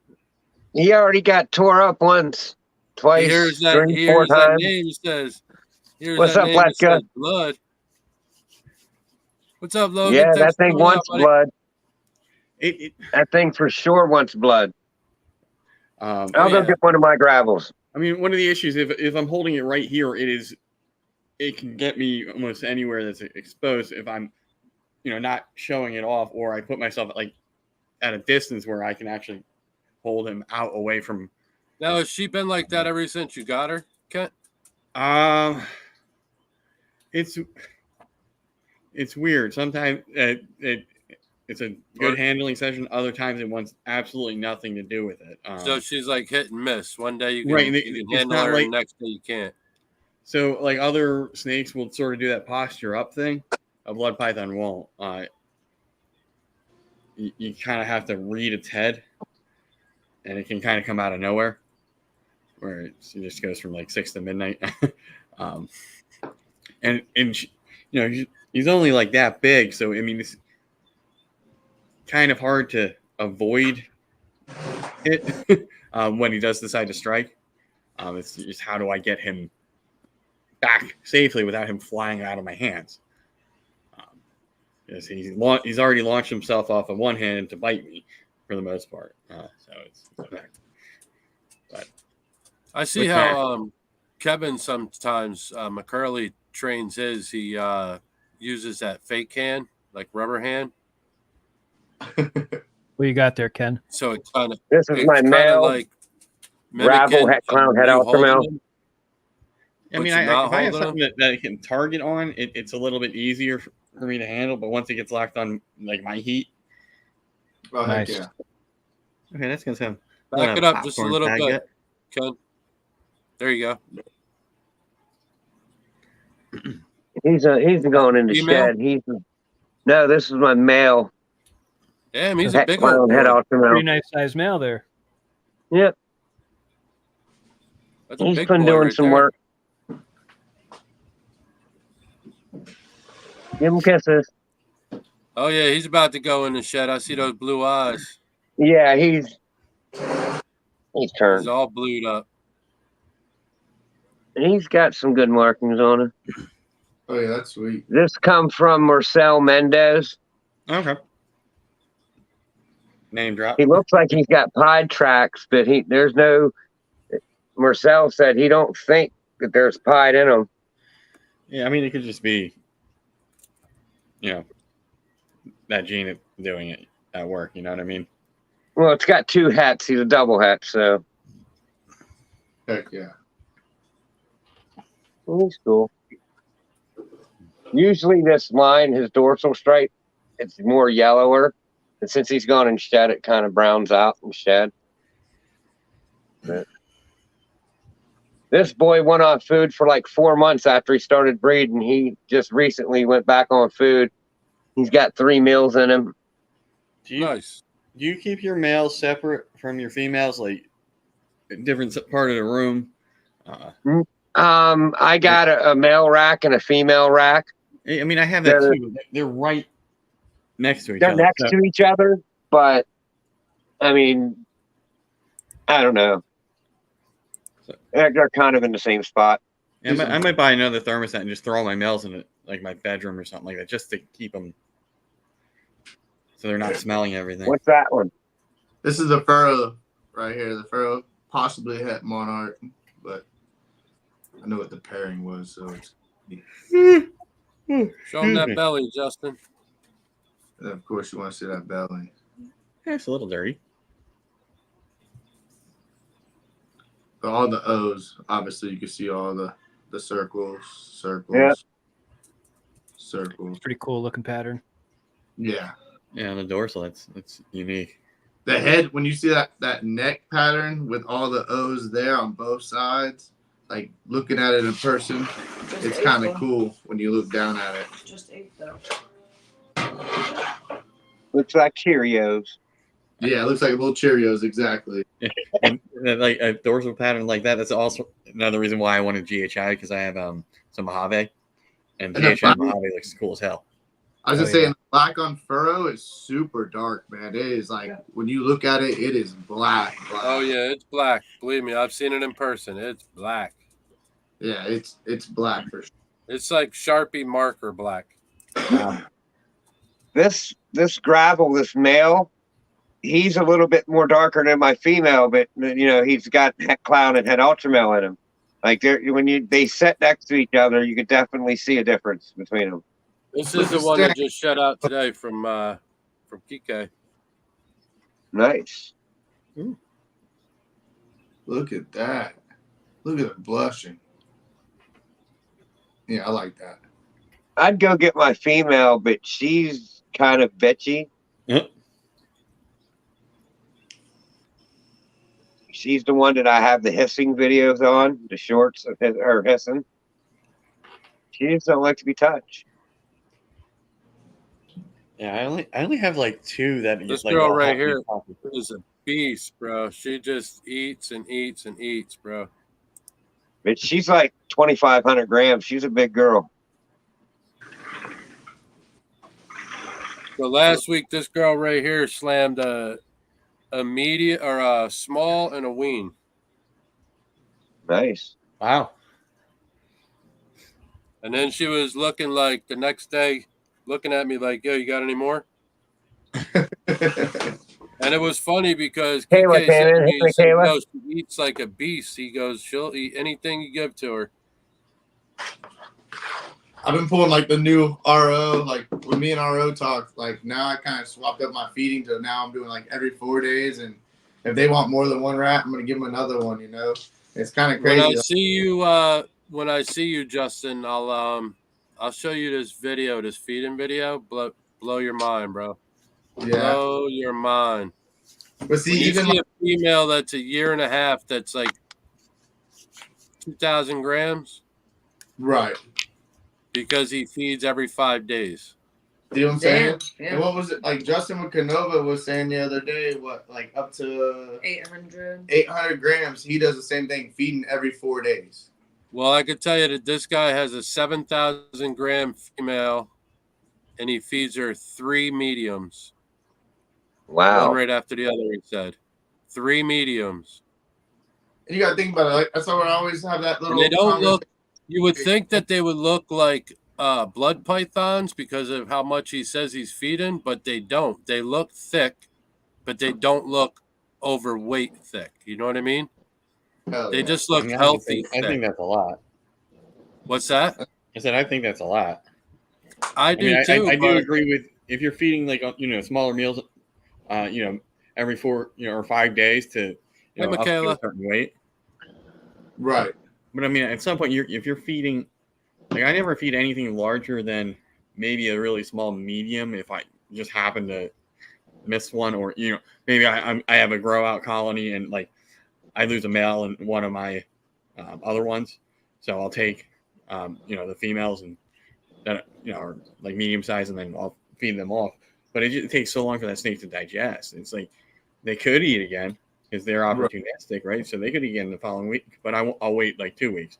So when I'm feeding bigger meals, I spread the time out so they can digest.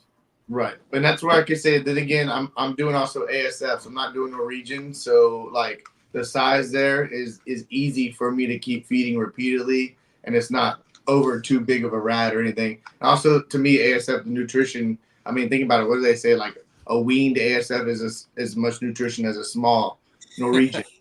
So. But you guys see what Rob said? Rob said 1,000 grams sounds like it needs to be on my 600-pound life. Is the thing like 6 foot? I mean, is it like a Volta or something, or is it just? So I'm pretty sure the video is DPR. Like what else is involved here? Did you hear me, Kraft? Yeah. I'm pretty sure that's who's got the video. It's a feed-in video, DPR, dude. And I thought the same thing, but you watch the video. All of his snakes look super healthy. He shows you from the beginning right up to that 7,000 pound or 7,000 gram female he's got. So 7,000 grams is what? Like, shit. I don't know. We don't do this hobby in pounds, so. But we're about to start. We's about to learn, everybody. Well, you got 16 ounces to a pound, right? Yeah, but this is grams. Yeah. So you got 28 grams to an ounce, 28 times 16. What do you come up? I don't know. I haven't had to use actual math without a calculator. I don't feel like doing math right now. 28 times 16. So say 160, and 160 That'd be 448. 448. 448. Yeah. You know what? I I was getting I don't ready know to why do I didn't just practice. make it kilograms and then do the math because that's an easier conversion. See, come on. I know you got a degree over there, Kent, and it ain't just Not in that. cooking. Was it in cooking? My degree's in Not math. how to run like a nonprofit or a government agency. There's no math.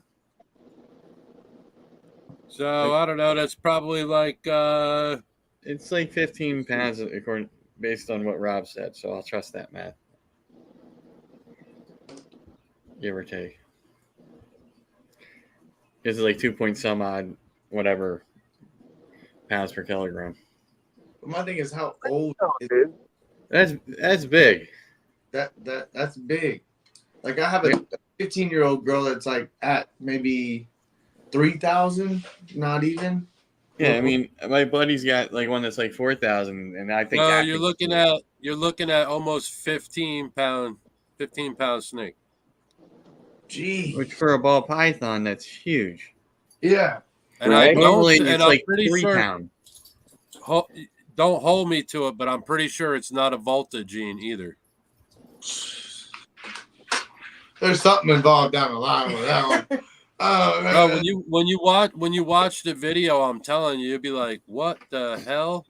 Because you would think by listening to it, like he's overfeeding, but he said he doesn't have a problem. They still shed, they still shit, and he said if they're hungry, feed them. That's his thing. He said if my snakes are hungry, I just feed them. My question is, how big are his clutches? Does he have big clutches? The DPR is pretty big, bro. DPR is they're no small. Right, but They you got a lot.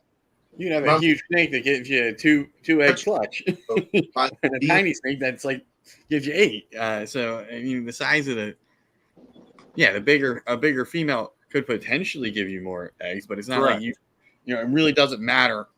Because you get the argument of, when should I start? What weight do I want to start pairing at, right? Or an age, whatever. So normally, some people be like, yeah, 1,200 grams, that's fine. If she's of age, doing all checks off all the boxes to be bred, and then other people are like, well, no, I want to hold off like another year and make sure she gets bigger and bigger and bigger because I want more eggs. It's not the reason. You want her to be bigger so it's not as big of an ordeal when she goes through that process of laying eggs. I'm gonna go put him back to do the process. She has more nutrients and everything in her to carry through the whole process. Right, because when I paired my first one, now I thought it was a male, and I just paired and figured it out that she was female. She was only 1,200. Now she did go up to like 1,600 grams, but after she was done laying, she was like 900. I'm like, you better eat because you look like you got deflated. But my other girls that went this year, they didn't look terrible at all. And fortunately for me, everything ate pretty much after they shed again. But yeah, that would be my concern. Not that I want more eggs in this specific project because it's almost irrelevant. Right. It's how many follicles, and which ones got fertilized. And right. Yeah, because I know somebody that's got a Volta, and they got it from the person they got it from. The first clutch was 22 eggs. Jeez. The second clutch was 19, and I think they said the third was 17 or 18. This is why I want hog nose. You get double clutching. Oh, hog noses. He wants some hog noses because of the clutches are so big. So much bigger. Yeah. Well, you also got to remember the more clutches you have, the more mass you feed, the more racking you need. The more hatchlings you have, the more rack space you need. Oh yeah. The more rack space more mouths you need. You have to feed. The more pinkies you got to have. For sure. So I mean, if you were just doing hog nose or maybe a couple different hog noses, it's not too bad. But I mean, it's not saying you can't handle it. You can handle it for sure. You just got to be mindset with it. That's all. Yeah, I mean, like I don't know how many species he does.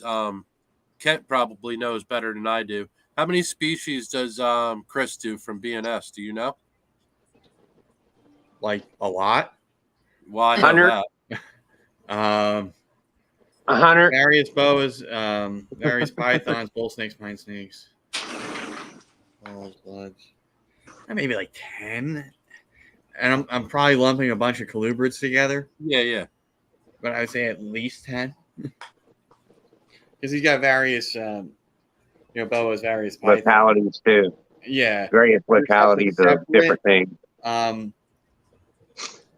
Locale boas versus, normal BCI stuff. He's got Dumerals, Mexican Black Kings. I've been there enough. You'd think I'd be able to rattle them all off. Just on Sunday, go watch Jeremy Warfel, and he'll run off and add about him. I got the same shirt, brother. I actually won this in one of his giveaways when he was en route to 1,000 subs. You guys got a little extra noise going on over there, Justin? Oh my goodness! Oh my god, yeah. Letting It's it just rip cracking me back up. there. It's like not stopping. I'm like, are you okay over there? Like, gee. At the bulldog. Like about 2 days ago. Some of them 3, 4. So it's like it's pooping time for sure. everybody's right on schedule. Well, I know what Alex is doing on her day off tomorrow. Yeah, you already know that. You already know that. We're cleaning bins. Yep. I can't over clean either. I think it's like how we were talking about it last week, the over cleaning.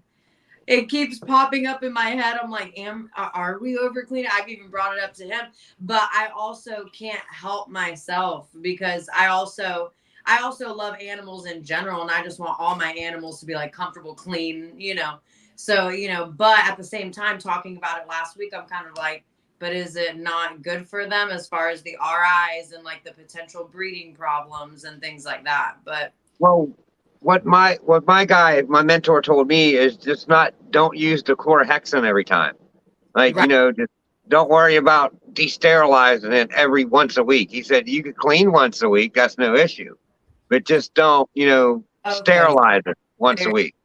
Okay. We cool that. Hex line every time I clean. If I gotta wipe some pee or poop or something, I'm gonna spray it with it, wipe it down. And that's what I was doing. And he said that's not necessarily good for them because then you can make them more susceptible to viruses and stuff because you're creating a sterile environment for them.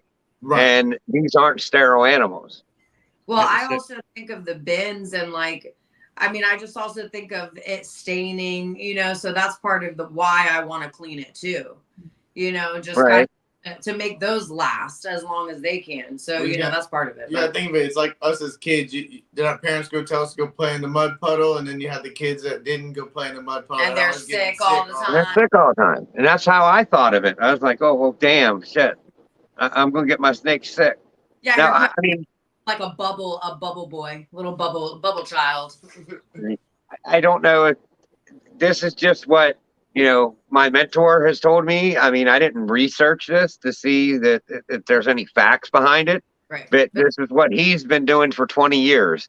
You know what I mean? So I'm trying to mimic him as much as possible. Right. Facts. Right. Facts. Yeah, so I'll do it like a deep clean every couple months where I'm fully replacing the substrate. So I use cocoa. The smell's not there, but if you're on paper, you're cleaning every time because you can tell, you can see locks in that smell. You can see everything, and it's more of a visual and olfactory. Like, oh yeah, got to clean. So for the most part, I'm just spot clean, but that hatchling right gets cleaned every other day because somebody's making a mess because they're on paper towels. But yeah, I'll just spot clean for the most part, and then every couple months I'll fully change out the substrate and sanitize and all that stuff. Even with the ones with aspen, I'm changing the aspen once a week, but I'm not sterilizing the tub with the chlorhexin. I just rinse the tubs. If there's a urate mark in there, it stays. You know what I mean? The poop marks I'll wipe out, and make sure those are out because I don't, just don't want the poop on them. Yeah. But like, I'm a little bit more laxed with my cleaning. It's not like I backed off on it. It's just I'm not sterilizing the tubs every week. Right. And I'm cleaning out urates and poop and all that stuff and sheds and cleaning the water bowls and that stuff. But when it's like breeding season, and I'm parent, then I'll be a little bit more like then I'm just spot cleaning, right? Right.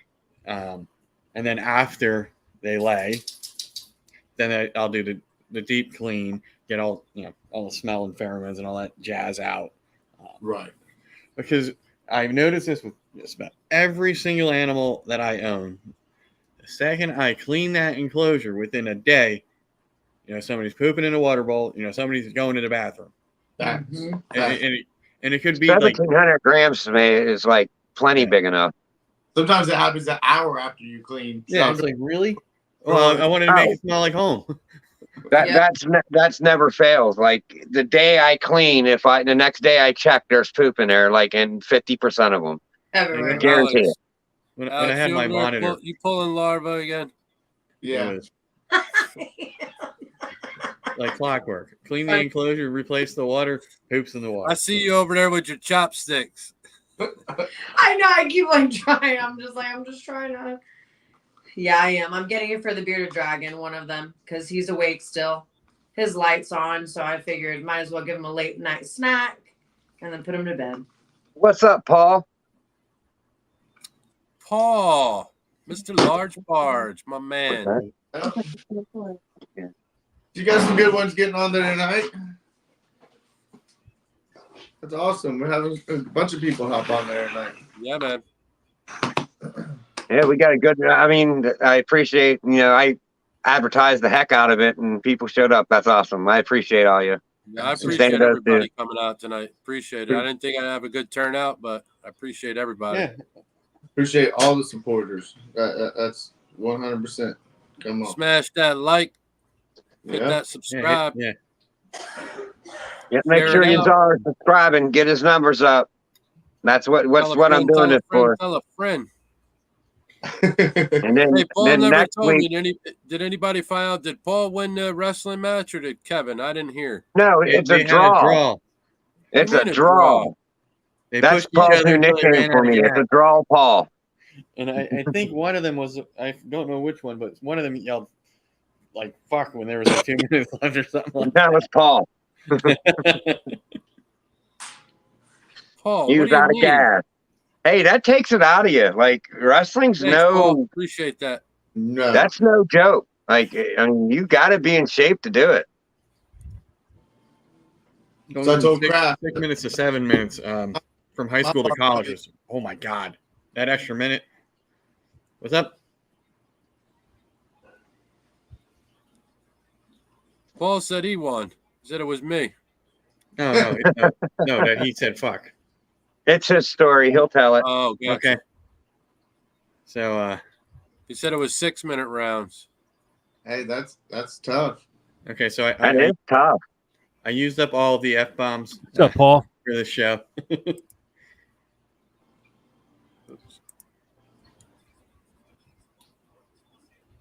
Heck yeah, Thanks, Fred. Appreciate that, brother. Yeah. Let me know when you're going to be doing that Patreon live, Fred. I know it's probably going to be near the end of the month, but that'll work.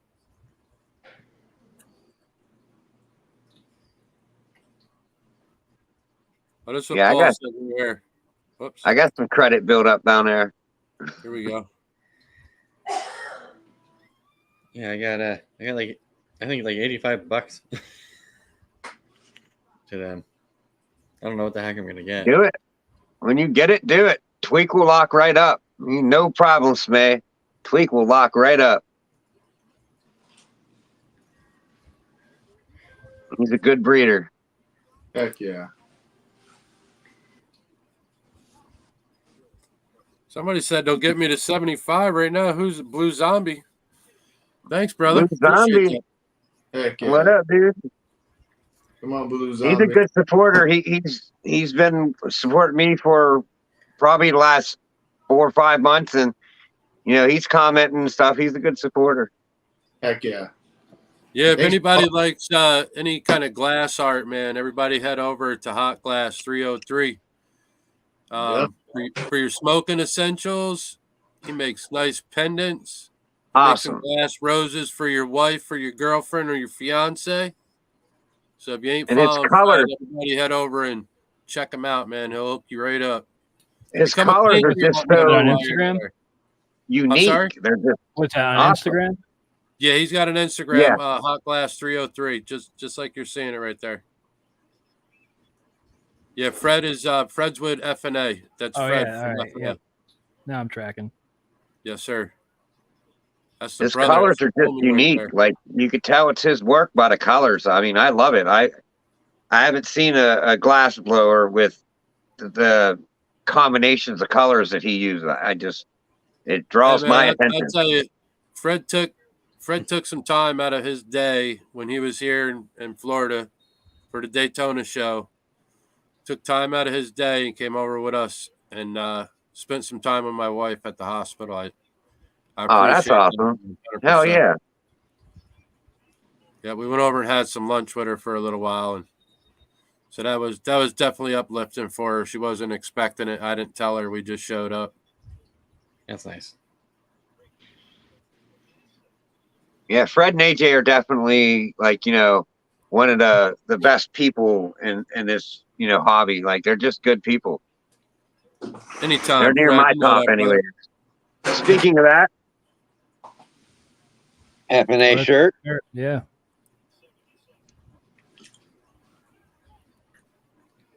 Yeah, I think I'm pretty sure FNA is going to be back on Sundays. I just think they're going to be doing it a little different back in November to be back on.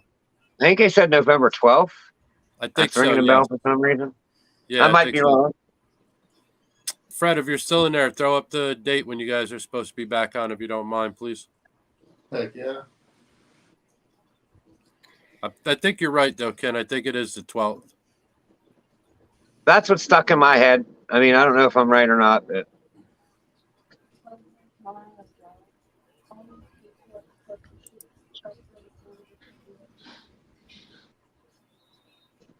she's doing all right, Blue Zombie. Thank you. That's awesome. Yeah. It's all the love and support what this community sends their way. Always, I mean, like when I meditate, I always, at least include Tiff in my thoughts and make sure I'm sending some good vibes her way. She's awesome. Alex loved her. Hanging out this past weekend, staying, I definitely had a blast. So yeah, man, for sure. It's nice when she gets out like that, Right. It's tough sometimes because she just doesn't have the energy, but. What's the 12th but not short? Well, we'll be there to support you whenever you do go. We're there, brother, all the time, all the time. Yeah. What's the 4th and 5th? What we got going on here? Oh, so here we go. Sorry, my bad. He's doing a live at the Columbus Repticon. On the 4th and 5th. Oh my God. What we have around here? I'm sorry? What next show do we have around here? That's pretty decent. I'm not sure. I'd have to look, but I probably would say a Repticon. It's probably Orlando or Tampa area. Okay. I wouldn't mind one time going to check out the Tampa show because it's nice when they do the Repticon because they have the auction on Saturday night for that one. Yep, I like the Tampa show actually. That's one of my favorite ones. I do like that one. And Marty, I'm going to have to make it to Florida to one of these shows. I'm going to have to. The show we went to last week, Justin, they do Saturday night Reptiles After Dark, right? Really? Yeah, it's 6 to 8. I think it is 6 to 8. I didn't know that much. I didn't either. I mean, they do it once in a while. You have to look, but sometimes I think it depends on the turnout. Okay. Now, I'll have to say to all you gentlemen in this chat and the people here in the live, we went to a show last weekend. I don't know their name, but Justin knows who I'm talking about. I will have to say, man, one of the worst setups, Smelt like he had death behind his table. It smelled so bad, man, all the way down at the end of the aisle. I could still smell it in my nose. It was horrible. Yeah. What show was this? Now, mind you, this gentleman was only set up for what, 3 hours, Justin? 3.5 hours, give or take? I would tell you this gentleman's been around for a while, and a lot of people. It is horrible, bro. The way he displays his animals, puts them in bags. You don't know what's in the bag. $50 buy a female, $25 buy a male. Just disgusting. He had racks there for sale. Looked like they were 100 years old. What show is this at?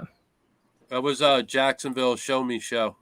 Show Me Show. Yep. It was bad, man. And he's at a lot of the local shows, and it is, bro. It would have to be one of the worst experiences that I've been past his table since I've been going to a show. I mean, it legitimately either he had an animal dead behind his table in a tote, or it was just that nasty and dirty that the stink was just stanking. Hey, see, I didn't go into detail, but I know maybe it was regurgitation. That person as well. So I don't know, but I mean, it smelled like it smelled bad, bro. To the point where you can, when you walked away and got to the end of the aisle, you could still smell it in your nostrils. That's bad. And nobody at the show, like, did he leave on his own? Like, I'm done. I'm assuming he stayed right to the end of the show. Mm-hmm. I don't think anybody said anything to him. Now, the last time I was at that show in the beginning of the year, FWC was walking around in like plain clothes, walking around asking everybody, "Hey, do you got your license? Do you have, your license? Making sure everybody was legit." This time, I didn't see anybody walking around. Not saying that they weren't there, but I didn't see anybody. Yeah, but I mean, even as like a show promoter. Yeah, that is sad, Paul. For sure. It was bad, bro. It was bad. And Justin knows what I'm talking about. I mean, it was bad. It was real bad. And I've been to quite a few shows already, and that I've never been by anybody's table that even come close to that. And I don't usually bash people, but you need to get your shit straight. You need to either get out of the hobby, give your animals away to somebody who's going to take care of them, because you are definitely not doing your job. I've heard he's one of those guys. Definitely should not be vending any show and trying to sell those animals to nobody. Nope. I've heard he's one of those guys who just like overloads himself with animals and gets himself way overhead than what he. Well, that's why he's got a bag full of snakes sitting there for $50, and you don't know what you're buying because you can't see it because it's in a bag. Facts. Stacked on top of one another, 20, 30 deep. Like, come on, man. Thanks. First of all, the promoter of that show shouldn't even allow that. Never let him come to another show. Listen, there's a lot of bad words on that guy. Trust me. I could backstage. I'll explain more. But listen, it ain't hard to stick a little extra dollars in someone's pocket to get into that show. No, it's not a very big show. I don't care if you've been in this hobby since the beginning. If you're doing that kind of shit, you shouldn't be in this hobby. I show him. Agree. Kraft, I'm not even kidding, man. I had to walk away. Ask Justin. I had to walk away. I was starting to lose it. I was like, dude, I got to get away from here because I'm about to lose my shit. Like, he's a guy you almost feel bad for all those snakes on the table. You want to buy something because you're rescuing it. You're not fucking buying it for your cause. You're buying it because you want that snake to have a better fucking life than what he's 100%. Yeah, I mean, he'll sell snakes with one eye and everything, bro. He has no problem of selling you a snake with one eye. Fuck no. Nope.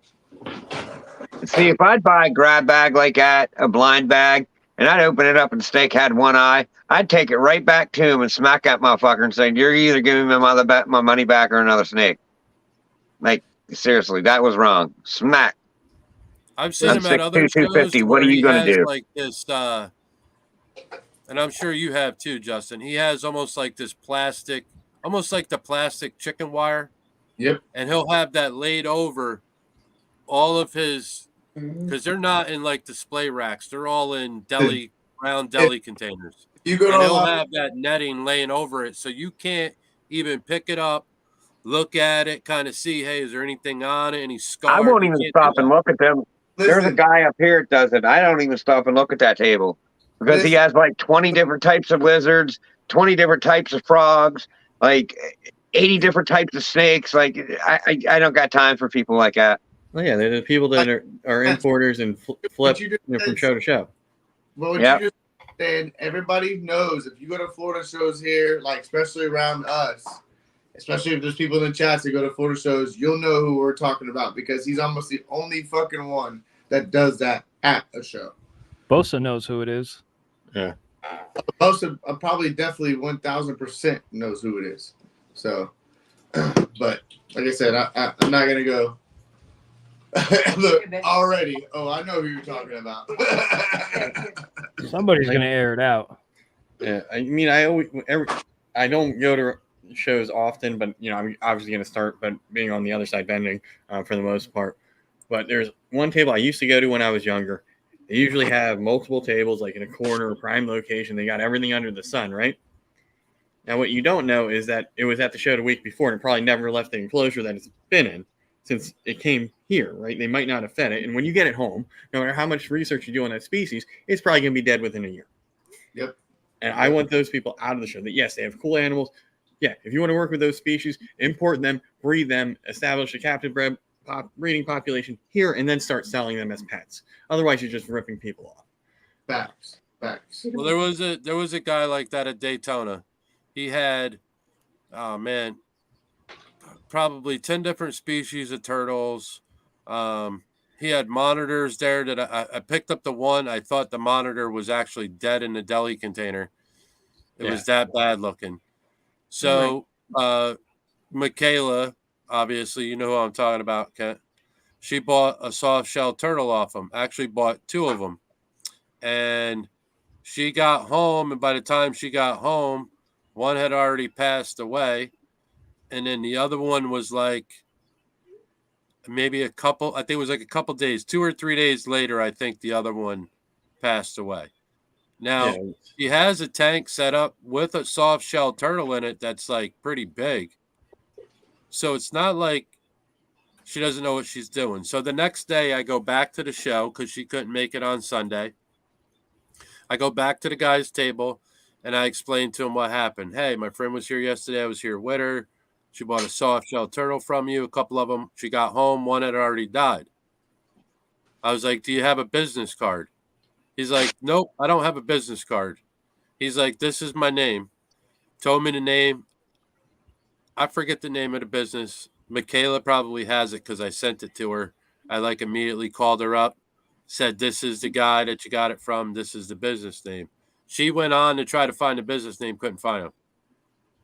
Oh, wow. So it was almost like the guy got a table at the Daytona show because he had 30 or 40 different species of reptiles.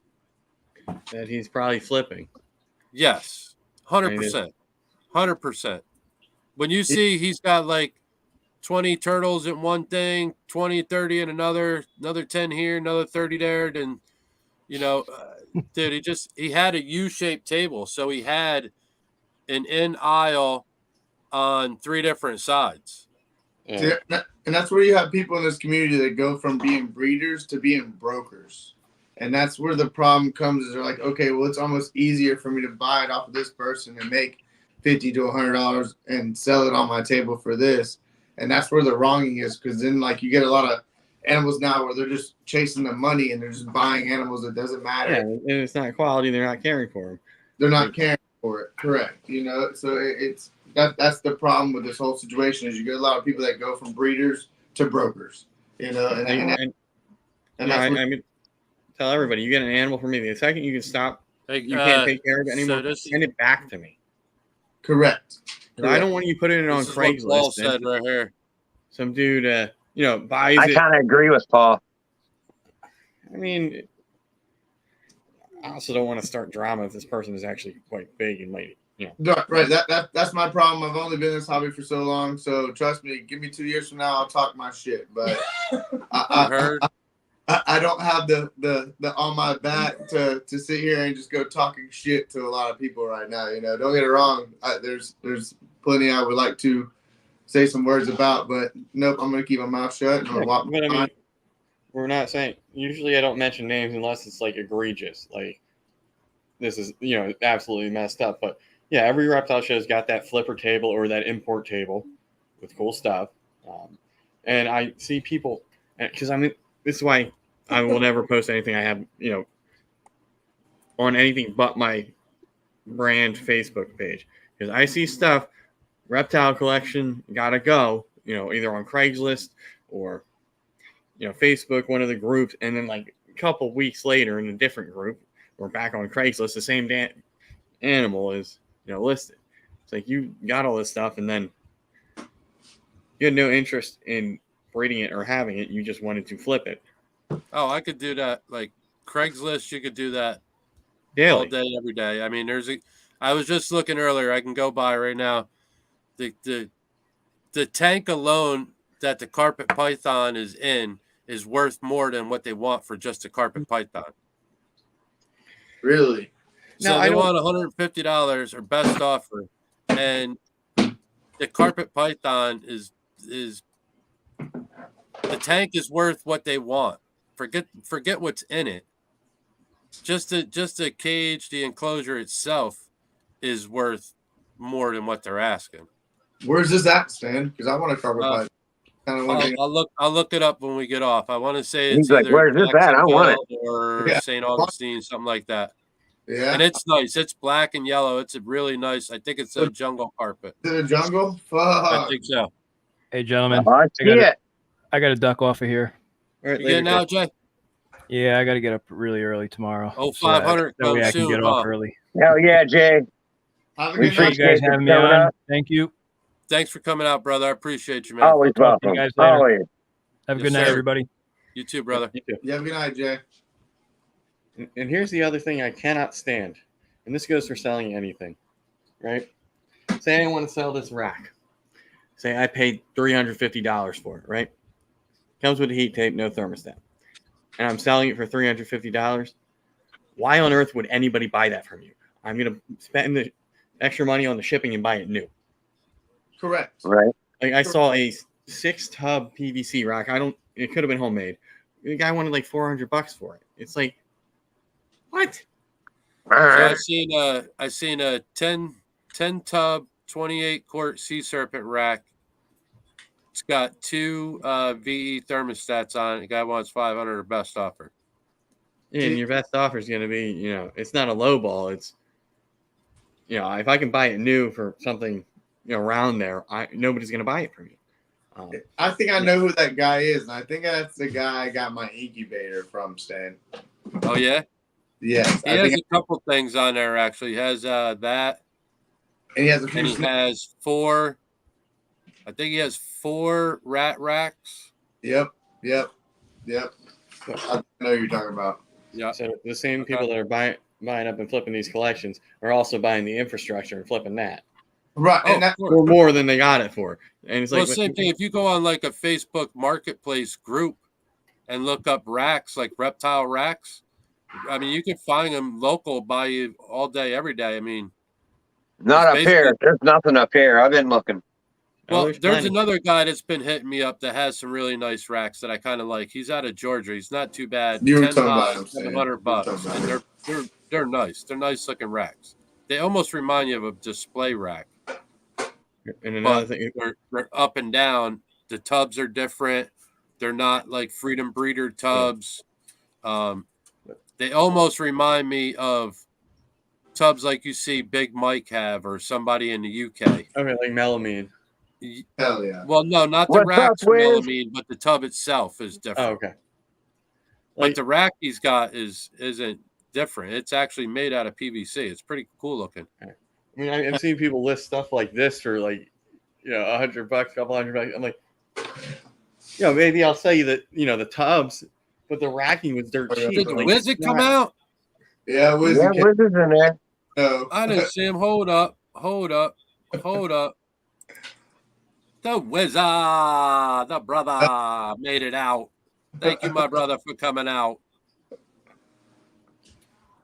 Much love. Hell yeah. That's my rant about it.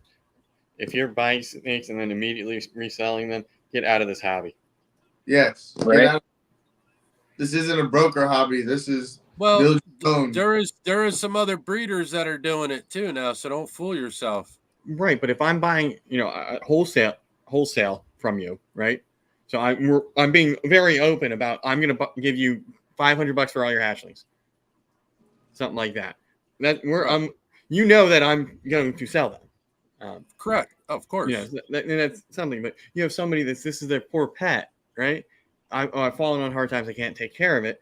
This guy gobbles it up and then reposts it in a different forum, or there's a lot of people on Craigslist that'll say they're rescues, get your free animal, and all they do is turn around and do the same thing and flip it. They call it a rescue. You're not rescuing anything. You're just rescuing your pocket. Yeah. And if you're a rescue, let me see your 501c3. Yeah, well, they don't even know what that is. Let me see that you are legitimate. When you said 5, you already lost them, Ken. Go on Craigslist and look up puppies and look at the same person that has like 4 different types of puppies. Well, all they're doing is getting it from the Humane Society or somewhere else and trying to sell and make an extra $50, $100, $200. It's all a flip process, but you're using live animals and live people. Now, how would you like it if I did this to you? How would you like if I flipped you for a couple $100? You know, that's kind of how I feel about it. It gets underneath my skin and makes me want to itch and just. Look, I ain't gonna lie, I'm itching right now, bro, because I Zelled the other payment over to Homeboy for the female, and I told him when you got it and you received it, make sure you hit me back to let me know that you got it. Well, I ain't heard shit back. What? Yeah. Oh shit. I gotta go knock on someone's door. Hold on now. He is a very reputable breeder. He hit me back immediately when I hit him up. Said, hey, what's going on? I want to Zell you over the other payment. So he's taken care of, and can you ship her next week? He was like, yeah, no problem. He's like, I'm here, whatever you want to do. He's like, I can ship next week. It's not a problem. Now, not only I don't know him personally, but I talked to someone else in the community that knows him that has bought from him before. Okay. So I'm kind of thinking maybe he fell out. Maybe he fell asleep, because he was working when I hit him up. So maybe he fell asleep. I'll wait till tomorrow morning-ish, tomorrow afternoon-ish. If I don't hear something, I'm going to hit him back. Does anyone know? He don't have my hub information yet. He needs my hub information, where he's sending it to what hub. Right. So does anyone know Monster Morphs out of Guyton, Georgia? No. That's who my daughter got that pinstripe, yellow belly pinstripe from. Now, see, Wiz, though, that's different, though, bro. He's like, I hate flipping, but I'll grab a whole collection and sell what don't fit in my projects. That's different, though. You're not. That's not. You breed. You're not doing it strictly for the purpose of reselling. You're selling everything. See, look, I knew my brother would chime in. He knows who I'm talking about. Kike knows who I'm talking about. That's Kike's neighbor. Yes, sir. That's who I hit up. That's who I hit up. So hopefully all is well. Hopefully it'll hit me back in the AM. So yeah, I know, Wiz. We ain't buying with the intent to flip these animals. Right. It's like, oh, you have 2 male normals with this rack. Of course, I'm going to get rid of the male normals after they've spent some time here. And that's logical. And that's logical. We're talking about an unlogical thing where people are not breeding. They're like, fuck it. I can make quicker, easy money by just buying off these other people. And I hate to say it, but I have a local pet shop where I walked in there, and he's a big breeder. I grew up with the guy. And he looked at me one day, and he's like, bro, honestly, I'm ready to just quit breeding the balls because honestly, I could get them from other breeders and wholesale them out my shop. And I'm like, okay, so now you're just chasing the money. Now you went on a whole aspect of different. And do you know all these people? Do you know what you're doing? Like, I don't know. Like, and he's got a nice setup too, Justin. He's got a nice setup in that store. He gets me sour. Just because I grew up with a cat, so I know him since we were kids. And yeah, I know what you're talking about. There's a lot of aspects that I can go on about, but I look at things differently than other people. We all have our own. Right. I want to do things differently, so I'm not hating on anybody at the end of the day either. So this is what my brother said. Yes, it is unethical, for sure.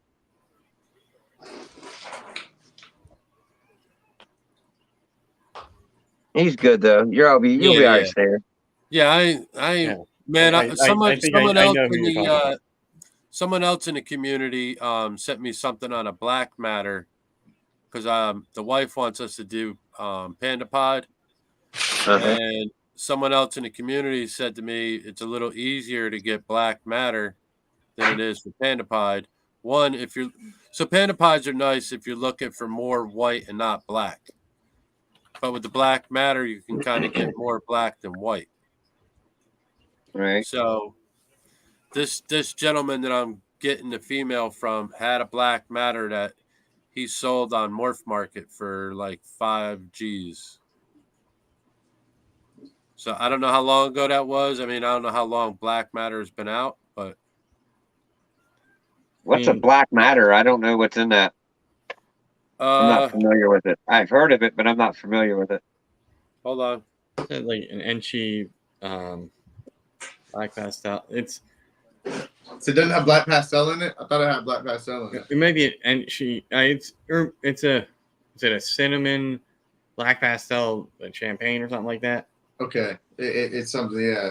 Yeah, it looks like an urban camo or your great matter, but it's not. Yeah. Right. Correct. I forget exactly because initially that was a project I was very interested in. I'm looking right now. When I got in, and I couldn't find a sandblast anywhere at the time. I just sort of abandoned that.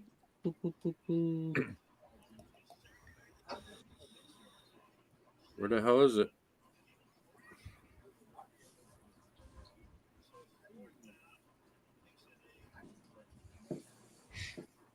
So black matter is a super cinnamon, yep, or a super black pastel, or a black pastel cinnamon pod.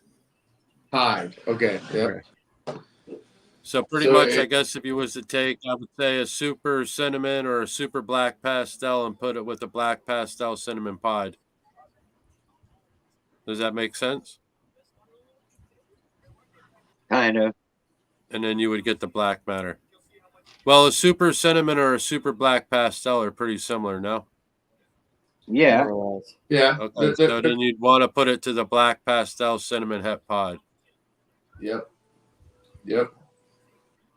And obviously, I'm assuming either a super cinnamon or a super black pastel also has to be het pod. So I thought so in reality, it's a black pastel cinnamon because the super cinnamon pied is called a white panda because they usually come out all white. The super black pastel pied is a panda pied. So then the black matter's got to be a cinnamon black pastel. There has to be black pastel or an 8-ball matter because you're gonna get an all white snake with just a head, So you need that black pastel to give you that spot down the ratio of the piedness, It's like pinstripe cinnamon or anything else. You want that saddle look. You don't want to all just head and all white snake, Now, let me see if I can pull it up. Here, Don D came in. When did he come in? What's up, Don? That's a black matter. Okay. Yeah. See how it still has the saddle all the way down it almost, And then it's got that one ringer on it. Yep. That comes that one ringer goes all the way around it in white. Then it's a het pied. It's not a pied. It's a het. That could be pied. Let's see what he says. It's a super cinnamon blackhead champagne is what this one is. Yeah. I thought it was champagne, so it gets that pie ringer look. Yep. Yeah. Super cinnamon blackhead champagne. Okay, so the blackhead is what's making it the black. Correct. Yeah, the blackhead's making it the black matter. All right. Yes, sir. I mean, I guess you could do cinnamon and black pastel together. Yeah, I mean, a different looking animal, but the same concept. Well, what's everybody saying? The super cinnamon. All right. So for an 8-ball complex, what do you guys think? I'm hearing different people, but I hear a lot of people now are kind of liking the HRA. Oh, HRA is definitely HRA and Huffman are like my favorite two beans in that They blow black pastel and cinnamon out the water, both of them, especially in any kind of hypo. What is it? I have an HRA Black Adder. Ooh. I like that adder gene. He ain't gonna... Now, what's the difference between the adder and the black adder? Okay, the black Well, I can tell you that Justin's got some heat over there. I know that, boys. It gives it a little bit more of that saber tooth like pattern on the side. So you see like all this little spiking. Now Keys has one from the same clutch that really gives you that like spiky all the way down. Like it's sick, you know, but if I could kind of show you. Let's see. I saw his and I was like, ooh, that's cool.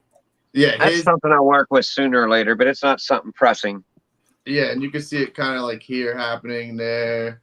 Like it's more on this side. You can really see it happening like here with the little saber tooth look to it. Right. And then of course the head really down the dorsal, you can see all the blushing coming down, you know. It hardly has a dorsal stripe at all. Right.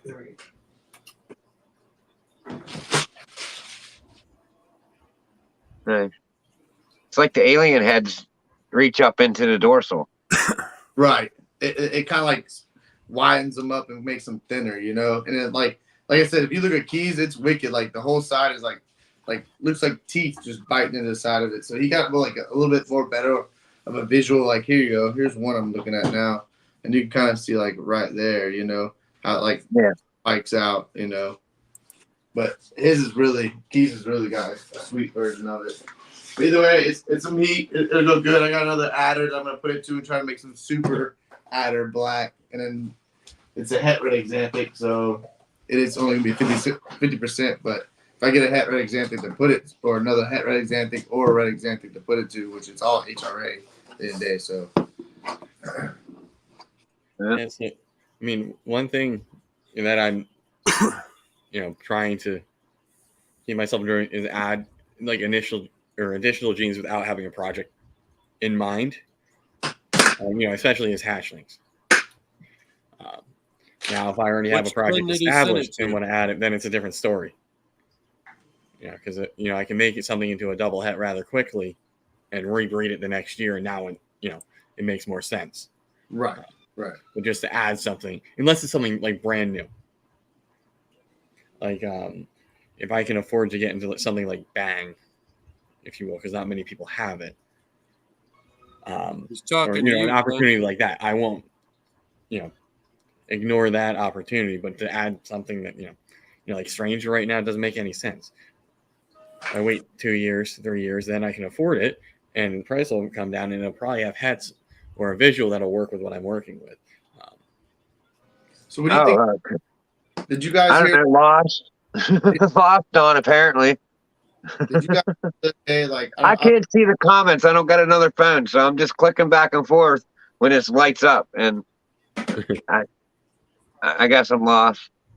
But with the monsoon, that het could actually be visual monsoon and whatnot. Of course, KG could have been fucking around, but he kept saying it during the Austin live the other day, and I was like, well, is this what's going to happen? Also, both of their thing. When they're saying that, but we don't. Which it could be hyperpolygenic, like DG is what they're saying too. Well, it could be either or. I mean, we'll find out when there's a genetic test or a shed test for what it is, because everybody's saying, oh yeah, that if you can say something, oh yeah, that's het for whatever. And I'm not bringing up that damn argument you guys had a couple weeks ago. So if it is het something, right, currently, as we understand it, and it has visual markings on that animal, and you can pretty much say, yeah, this is going to prove it. I put it to, a visual. I'm going to get all, those odds. Is that not the same as a super? My thing is, this is my question. Do you think if that testing comes out to be proof, and it is that it's not het, do you think that the het monsoons are going to jump up in price because people are going to be like, okay, well, now you got a visual? It wouldn't be recessive. Yeah, it wouldn't be recessive, and I think it'd dive down a little, but they seem to think that it won't. I think it'll definitely go down if it's proven at the Codom. I've only ever seen one snake in that project that made me go, holy crap. There's pattern that almost looks normal. And I forget what the hell it was. And I don't even remember who did it. Maybe it was like Corey Woods or something. Somebody, it was like had lesser and a couple other genes in it, but it sort of took that busy pattern and made it almost like what you would think a ball python should look like. So I mean, I don't really. I mean, if I had the money, obviously I'd be in some of these projects, but you know, I'm not big and I don't have the money, so I'm not in those. But it'd be interesting to see what would happen. I think the price would drop if it was not a recessive. That's what I'm wondering. Is it going to drop or is it going to go up? Like I said, I'm new in the game, so I don't see these past year falls and upcomings and all that. You know, it's more kind of what I'm dealing with. I mean, because right now the pricing is based on that it's new, right? It's recessive, right? Not many people. And right now, many people have it, but you know, hets are a lot cheaper. So if it turns out that a visual monsoon is just a super, then you don't even need that. You just get the hets, and then you know, just like you know, you pair a pastel with a pastel and get a super pastel type of thing. Because that was my wonder, like making it easier. Is people going to want to jump the price, or is it making it easier? People going to want to drop the price? You know. Yeah, I mean, I'm. That's how you're saying it. It does make sense how you're saying it. 1,000. This is the way I look at it. Say if you find out you got a new gene. Yes, thanks for coming out, Chris. And you're working it, and you find out this gene is recessive. You're going to be able to charge more for it because it's recessive than if you find out it's just a codon. So that's why I think if monsoon is found out to be codominant and not recessive, then it's going to go down a good bit. What about DG though? Like hyperpolygenic, you know, like. See, in that case, I feel it's harder to hit. Like everyone's saying to tank it because you know it's harder to hit. But in my mind, it should go up because it's harder to hit. It's more rare.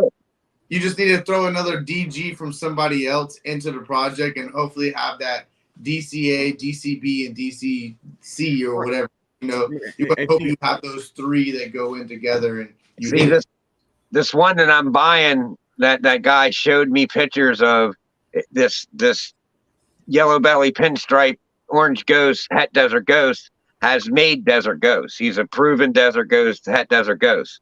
So that's why I thought it was a good buy because it's already proven. A visual female desert ghost. Yes. Yeah, well, I got two hets and I got them tested. I got them shed tested through the free RGI one, and I didn't get them back yet. So we'll see what happens when I get them back. And he'll tell you what you might be missing, or you might have all three of them, and you might be a good roll and pair them together, and you might hit. I mean, as long as I have A and B, technically you're all right with A and B. I mean, the C just says that you're more guaranteed to hit the odds from the way they explained it.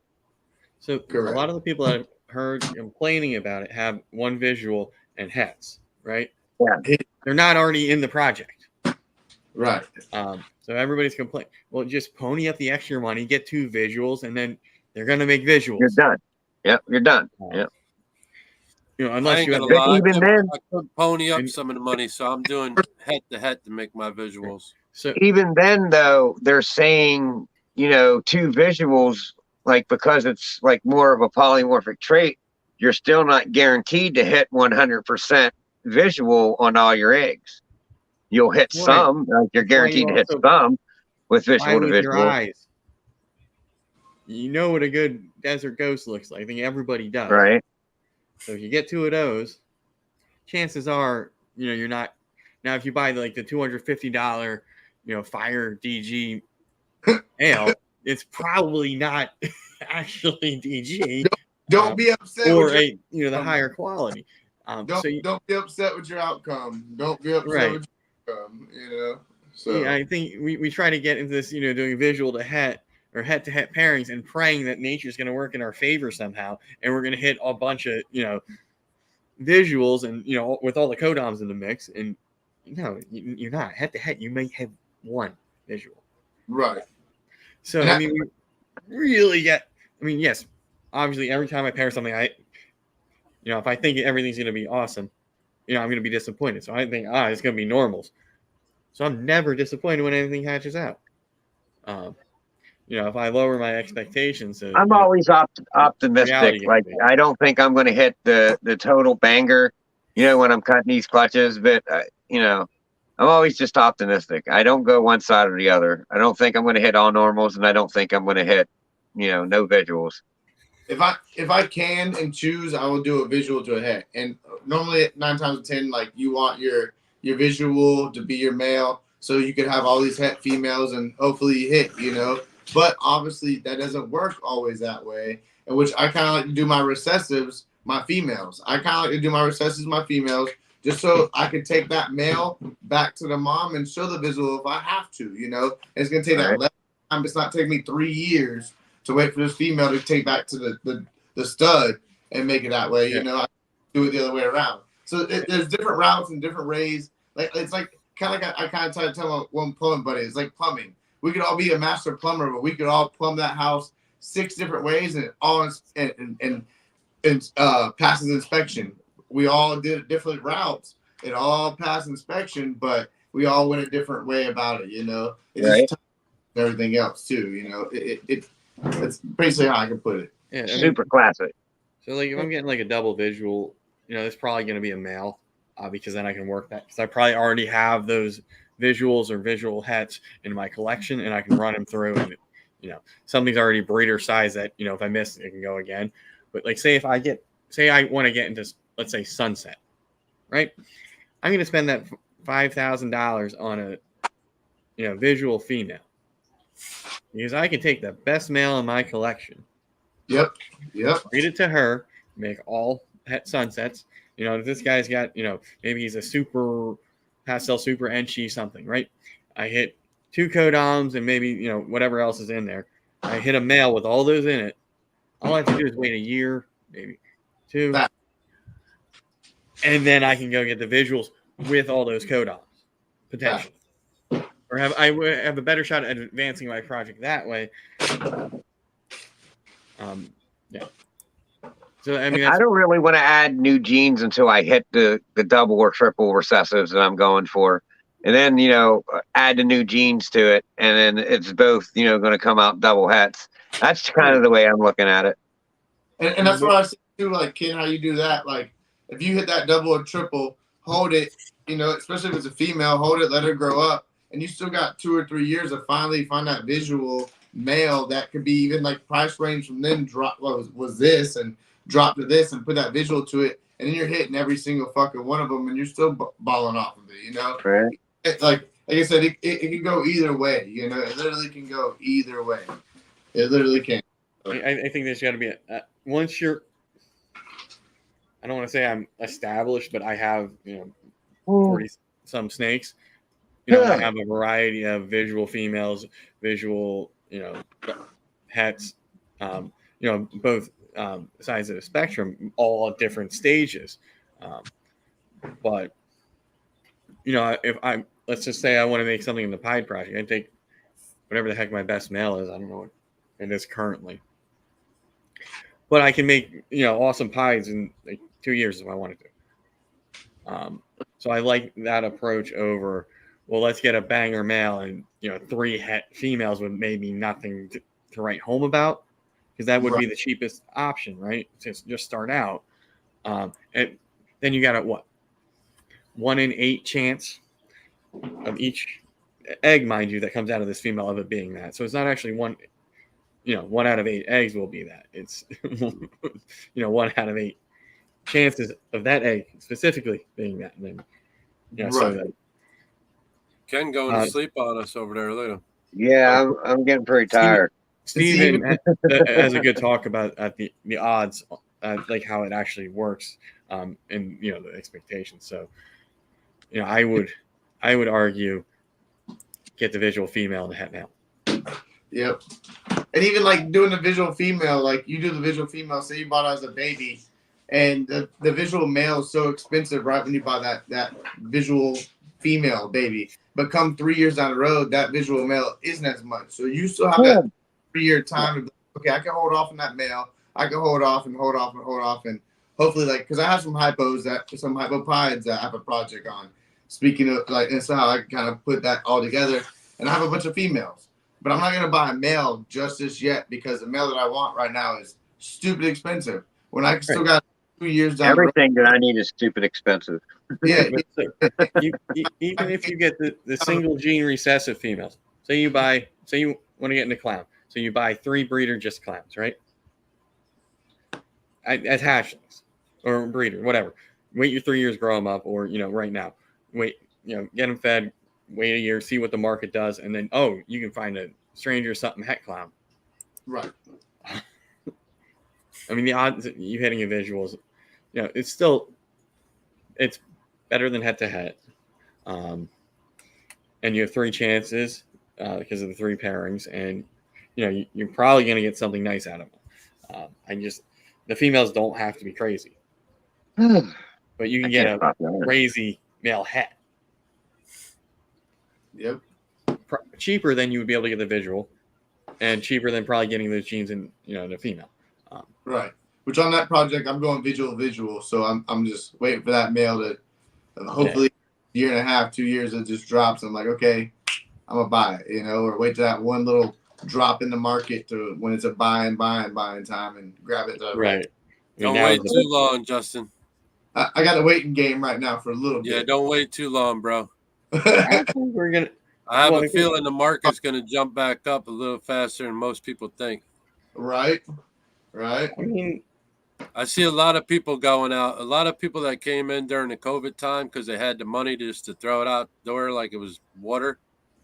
Those people that got in are the people that thought it would be easy. Yeah, like now they got to go back to work and you're not home all the time. Yep. They don't feel like they don't have the time to do their job and to do the hobby. So they're going to start getting out. You know what I mean? It's just it was too much work, or they didn't turn a profit as quickly as they thought, or they didn't hit their odds, or the market went down because it does that. I mean, I see it on Craigslist every day between Jacksonville and Orlando. I guarantee you, I'll see 1 to 2 people on Craigslist selling their whole entire collection, from racks to incubators to, and I'm talking some of it's like, when I say cheap, I mean cheap. They might as well just give it to you. If you were furloughed or whatever, and you were getting like triple unemployment plus the stimulus stuff plus all the other stuff, and you went out and bought a bunch of banger stuff when the market was, you drove the market up, which is what happened, and you went out, got your nice racking and all that stuff, and didn't really know, it was your first ball python. I see a lot of those people that came and go, but obviously you could have a true financial hardship, and that's why you're getting out. And I have no beef with those people. It's just the ones that got in thinking they're gonna be the next JKR. Just not gonna happen. No, you have to know what you're doing. You have to, that's why I started small. I could have bought in, and bred multiple things in year one of me being, with the brand, but I started small. I bought a bunch of hatchlings and smaller snakes, grew them up. I knew it was going to be a 2 to 3 year process before I even, had eggs. And that allowed me to ramp up in other aspects of, and, I've been able to add quite a bit. So yeah, I might have spent the same amount of money over time, but if I had invested all of that up front, I'd probably be pissed off and getting out right now. Right. Because I'd probably be overwhelmed, because it's a lot. But see, this is my thing. Like, everybody, like, I own my own company. So you don't think there hasn't been times where I didn't think I wasn't going to make it? I've been overwhelmed and sitting here eating ramen noodles, fucking about in tears in the back room, like, you're absolutely wrong. So, this is another business. So if you're going to take this as a business, you got to accept failure. You got to accept times that there's going to be rough. You got to accept times that you can't pay for this. You got to accept times you can't just give up and walk away because of that. And that's what is kind of shaming to me, because I don't know, I'm an overworker. Like, a failure just pushes me to keep going strong. Right. And not a lot of people have that itch, and not a lot of people look at it as that way. They're like, damn, I just can't do this, and just step away. And to me, it's like, don't do that. You know, like I look at other people in this community that are trying their best to keep their collection going, doing what they can to do, and they're doing like still going through this or that and struggling and keeping everything going. But then again, you have those people that are just like, oh, work's too much and I can't come home and take care of this, so I'm just gonna sell my collection. Like, well, maybe you should have done this to begin with. You know, if you really have that mindset and have that whole drive to do this and think that this is a company, this is something you got to put effort into. It's not going to be easy flow roads down. You know, it isn't going to be a pebble skipping across the water. It's not. You know, so if you're looking for an easy hobby, this probably is not the one. No, you better go play. Go take up some golf or basketball. Golf's not easy either. Right. Yeah, golf's not that easy. Fun, but it is fun. But you know, I've wanted to do a video of, you know, how much work like to do it. You know, when I'm doing it, you know, an all animal day, like a Sunday or something, where it's literally all day I'm cleaning aquariums, and like how much work and time that actually is. I lose a lot of weekends. At least one day, or you know, a Friday night, or you know, I lose time because I'm here cleaning snake shit. Or you know, I got to troubleshoot something, or you know, the rats all lined up and I'm inundated. That's facts, you know, facts. A lot of stuff. But yeah, I remember, you know, when, you know, stuff was pretty cheap. You know, you get normals for $20. You still can. But, you know, pastel other genes, you know, that might have crept up in price when everybody was just buying, you know, getting in and buying snakes. Yeah, of course. They're gonna, you know, but, you know, I think I got pastels listed for like $50. You know, hell, for $75 you can get a pastel possible het pied girl for me that's a year old. Yep. And it's probably gonna prove to be het for pied. So honestly, don't buy that one from me, even though I do need the room. I might just prove her out because then if she's a proven breeder and she's proved for pied. So if anybody needs a good snake, you hit up Kraft. If you're at the Gettysburg show, stop by Chris from B&S's table. I'll be there. I don't know exactly. I tap out on you guys, but I'm sitting here falling asleep. We keep seeing you over there dozing off. Yeah, I'm yawning like every minute. Like I'm struggling. Yeah, it is 11:30. We've gone on almost 2.5 hours. This has been a long one. R.W.O. for life. R.W.O. Yeah. Come on. Yeah, I'm tired. All right. I'm tired. I can.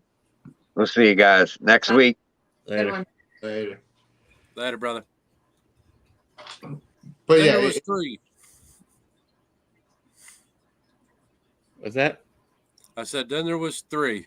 Yeah, it happens. Alex, you over there feeding that gecko like you're feeding a little newborn. I treat every single animal like they're a newborn. I see that. You don't even use the little cups. You just spoon feed them every time. Well, he has a cup in there, but because he's hanging out with Mama, he gets special feeding time. Spoon feeding him. Yep.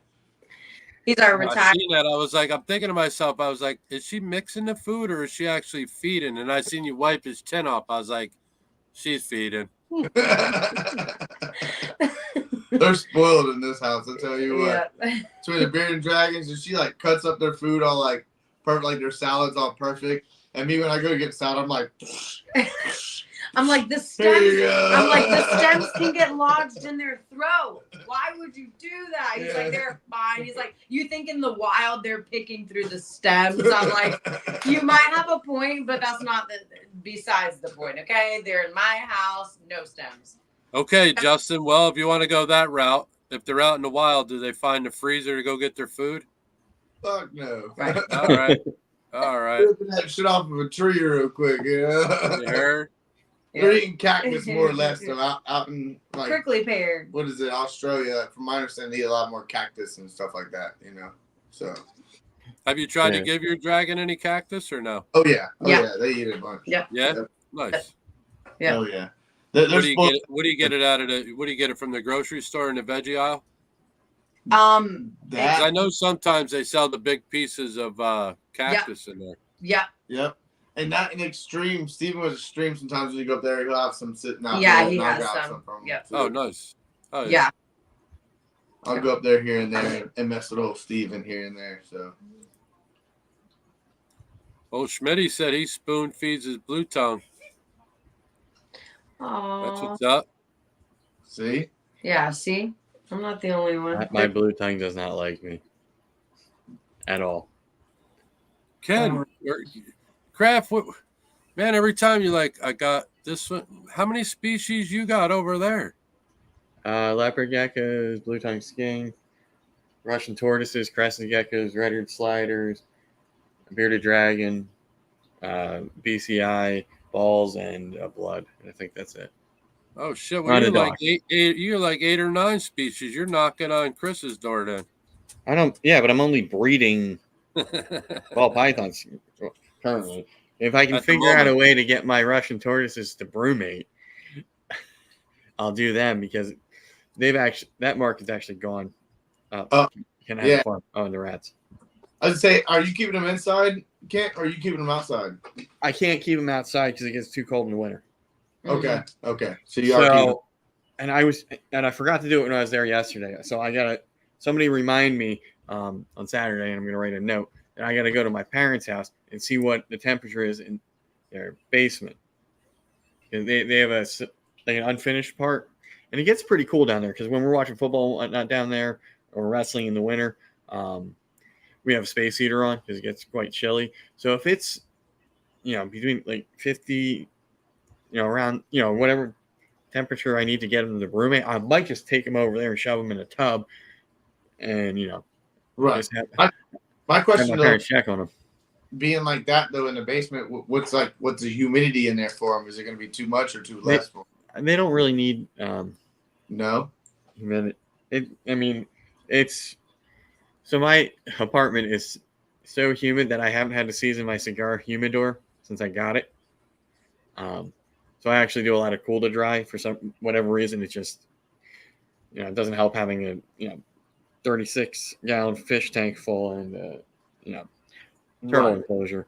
So it's humid in here and it doesn't seem to bother them. They eat fine. So I just want to see one because I want to do it. And I already have a separate incubator system that I can set up. I have a cooler outside, and I'm gonna do the water and the fish tank heater and all that jazz because they take a while.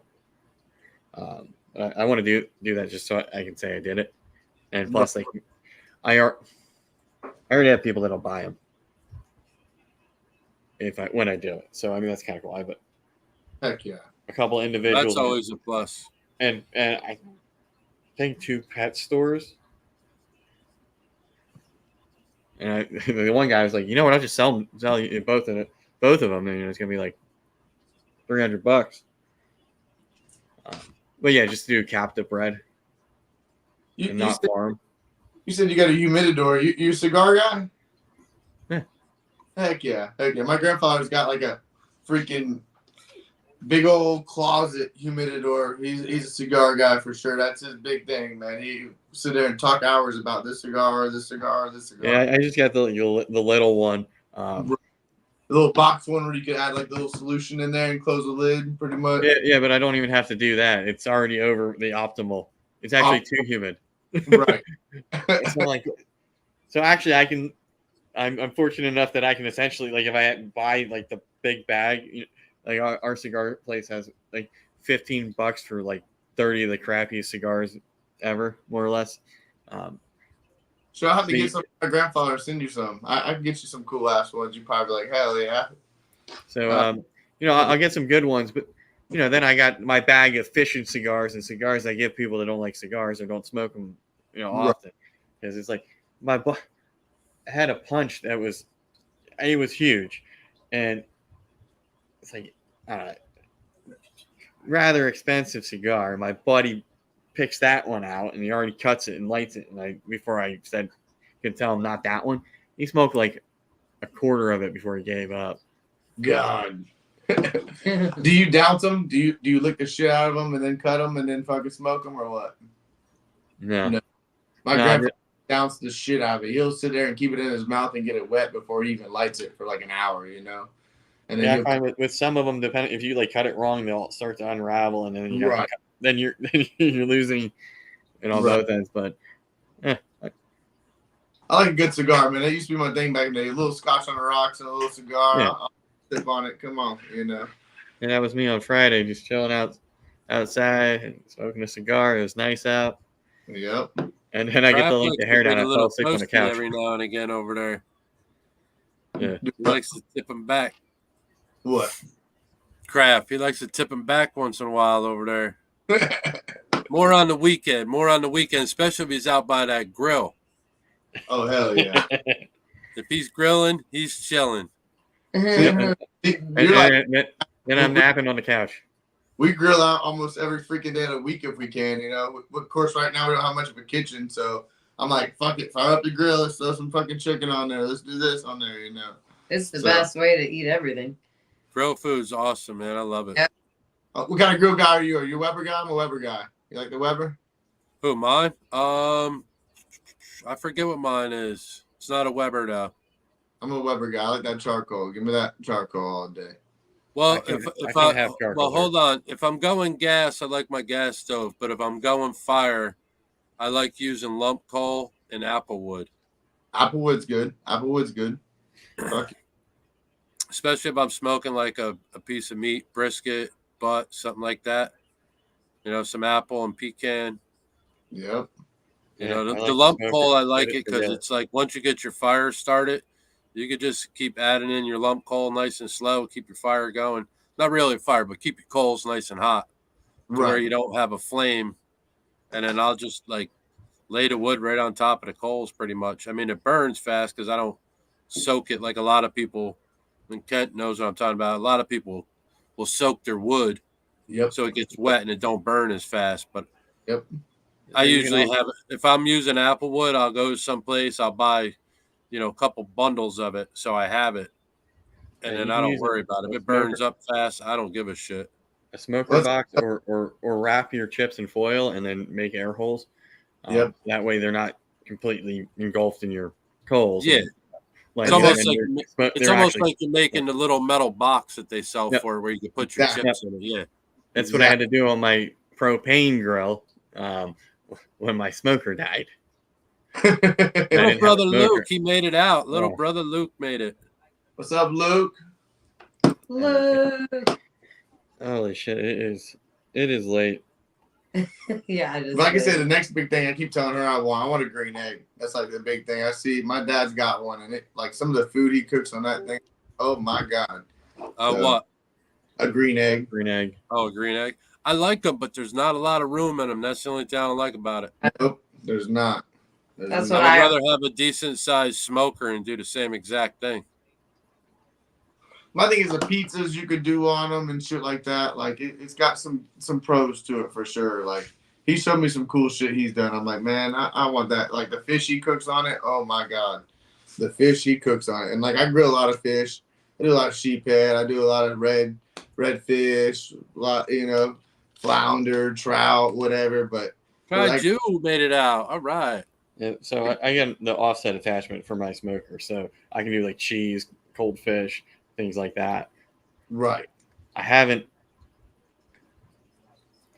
think now it might be cool enough outside where I'm actually comfortable enough to try it, because the box itself has to stay within the food, like a refrigerator temperature.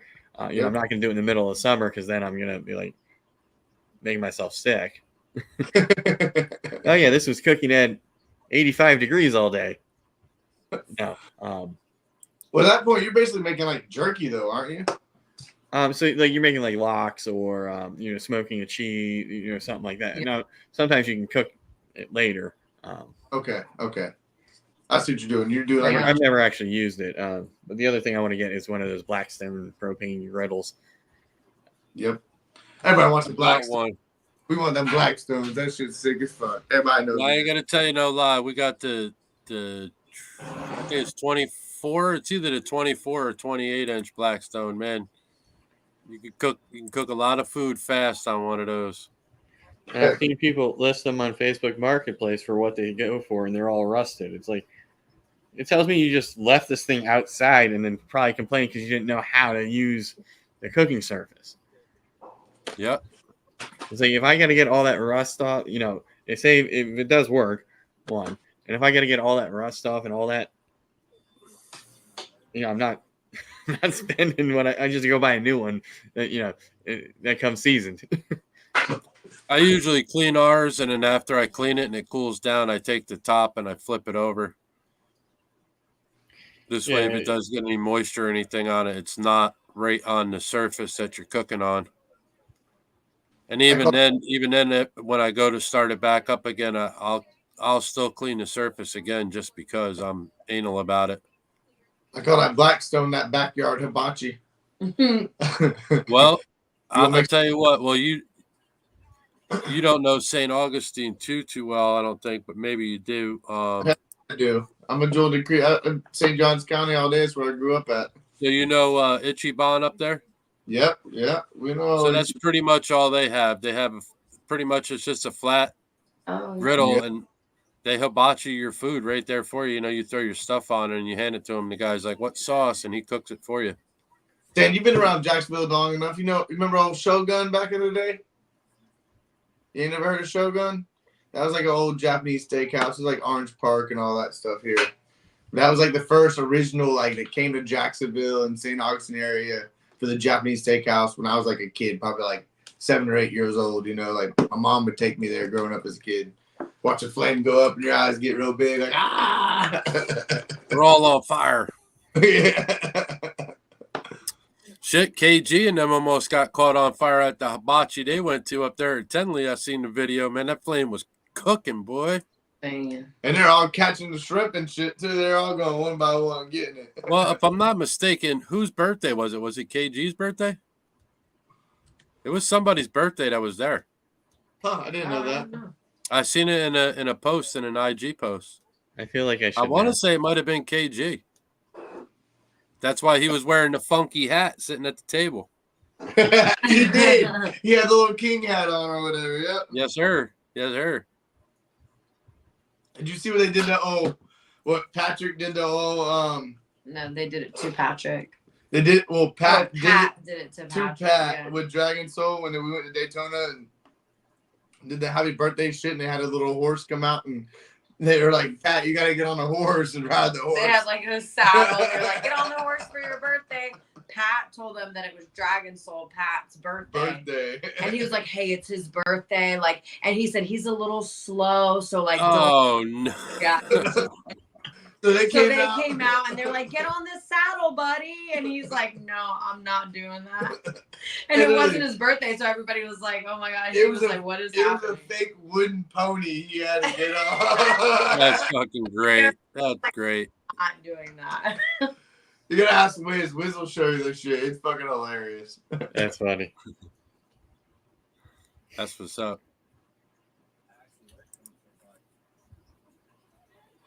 All right, it is getting late. I gotta end the live. I'd like to say thank you to everybody who stopped out tonight. Kent, thank you for coming out. Yeah, Justin and Alex, thank you guys for coming out. I appreciate you guys. Ken, I know you're still in the background, so thank you for letting us do this. Appreciate that. Everybody, please support US Arc and US Arc Florida.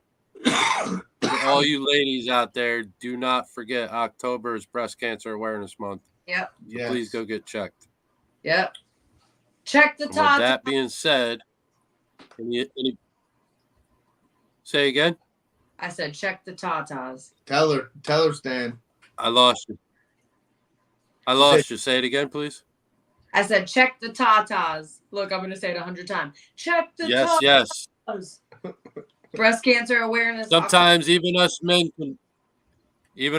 can find it for you women, believe me. Yep. He'd let me know. But you better. I'll put my foot in your ass, boy. I do them things all the time. Come on. With that being said, thank you everybody for coming out. Everybody have a good night. I appreciate everything. Everybody's showing up. For sure. Yes. Thank you. Thanks, It everybody. was fun as always. Craft, Everybody have a get good some night. sleep. Have a good Later, night, y'all. everybody. Later, everybody. Bye. For life. For RWO life. for life.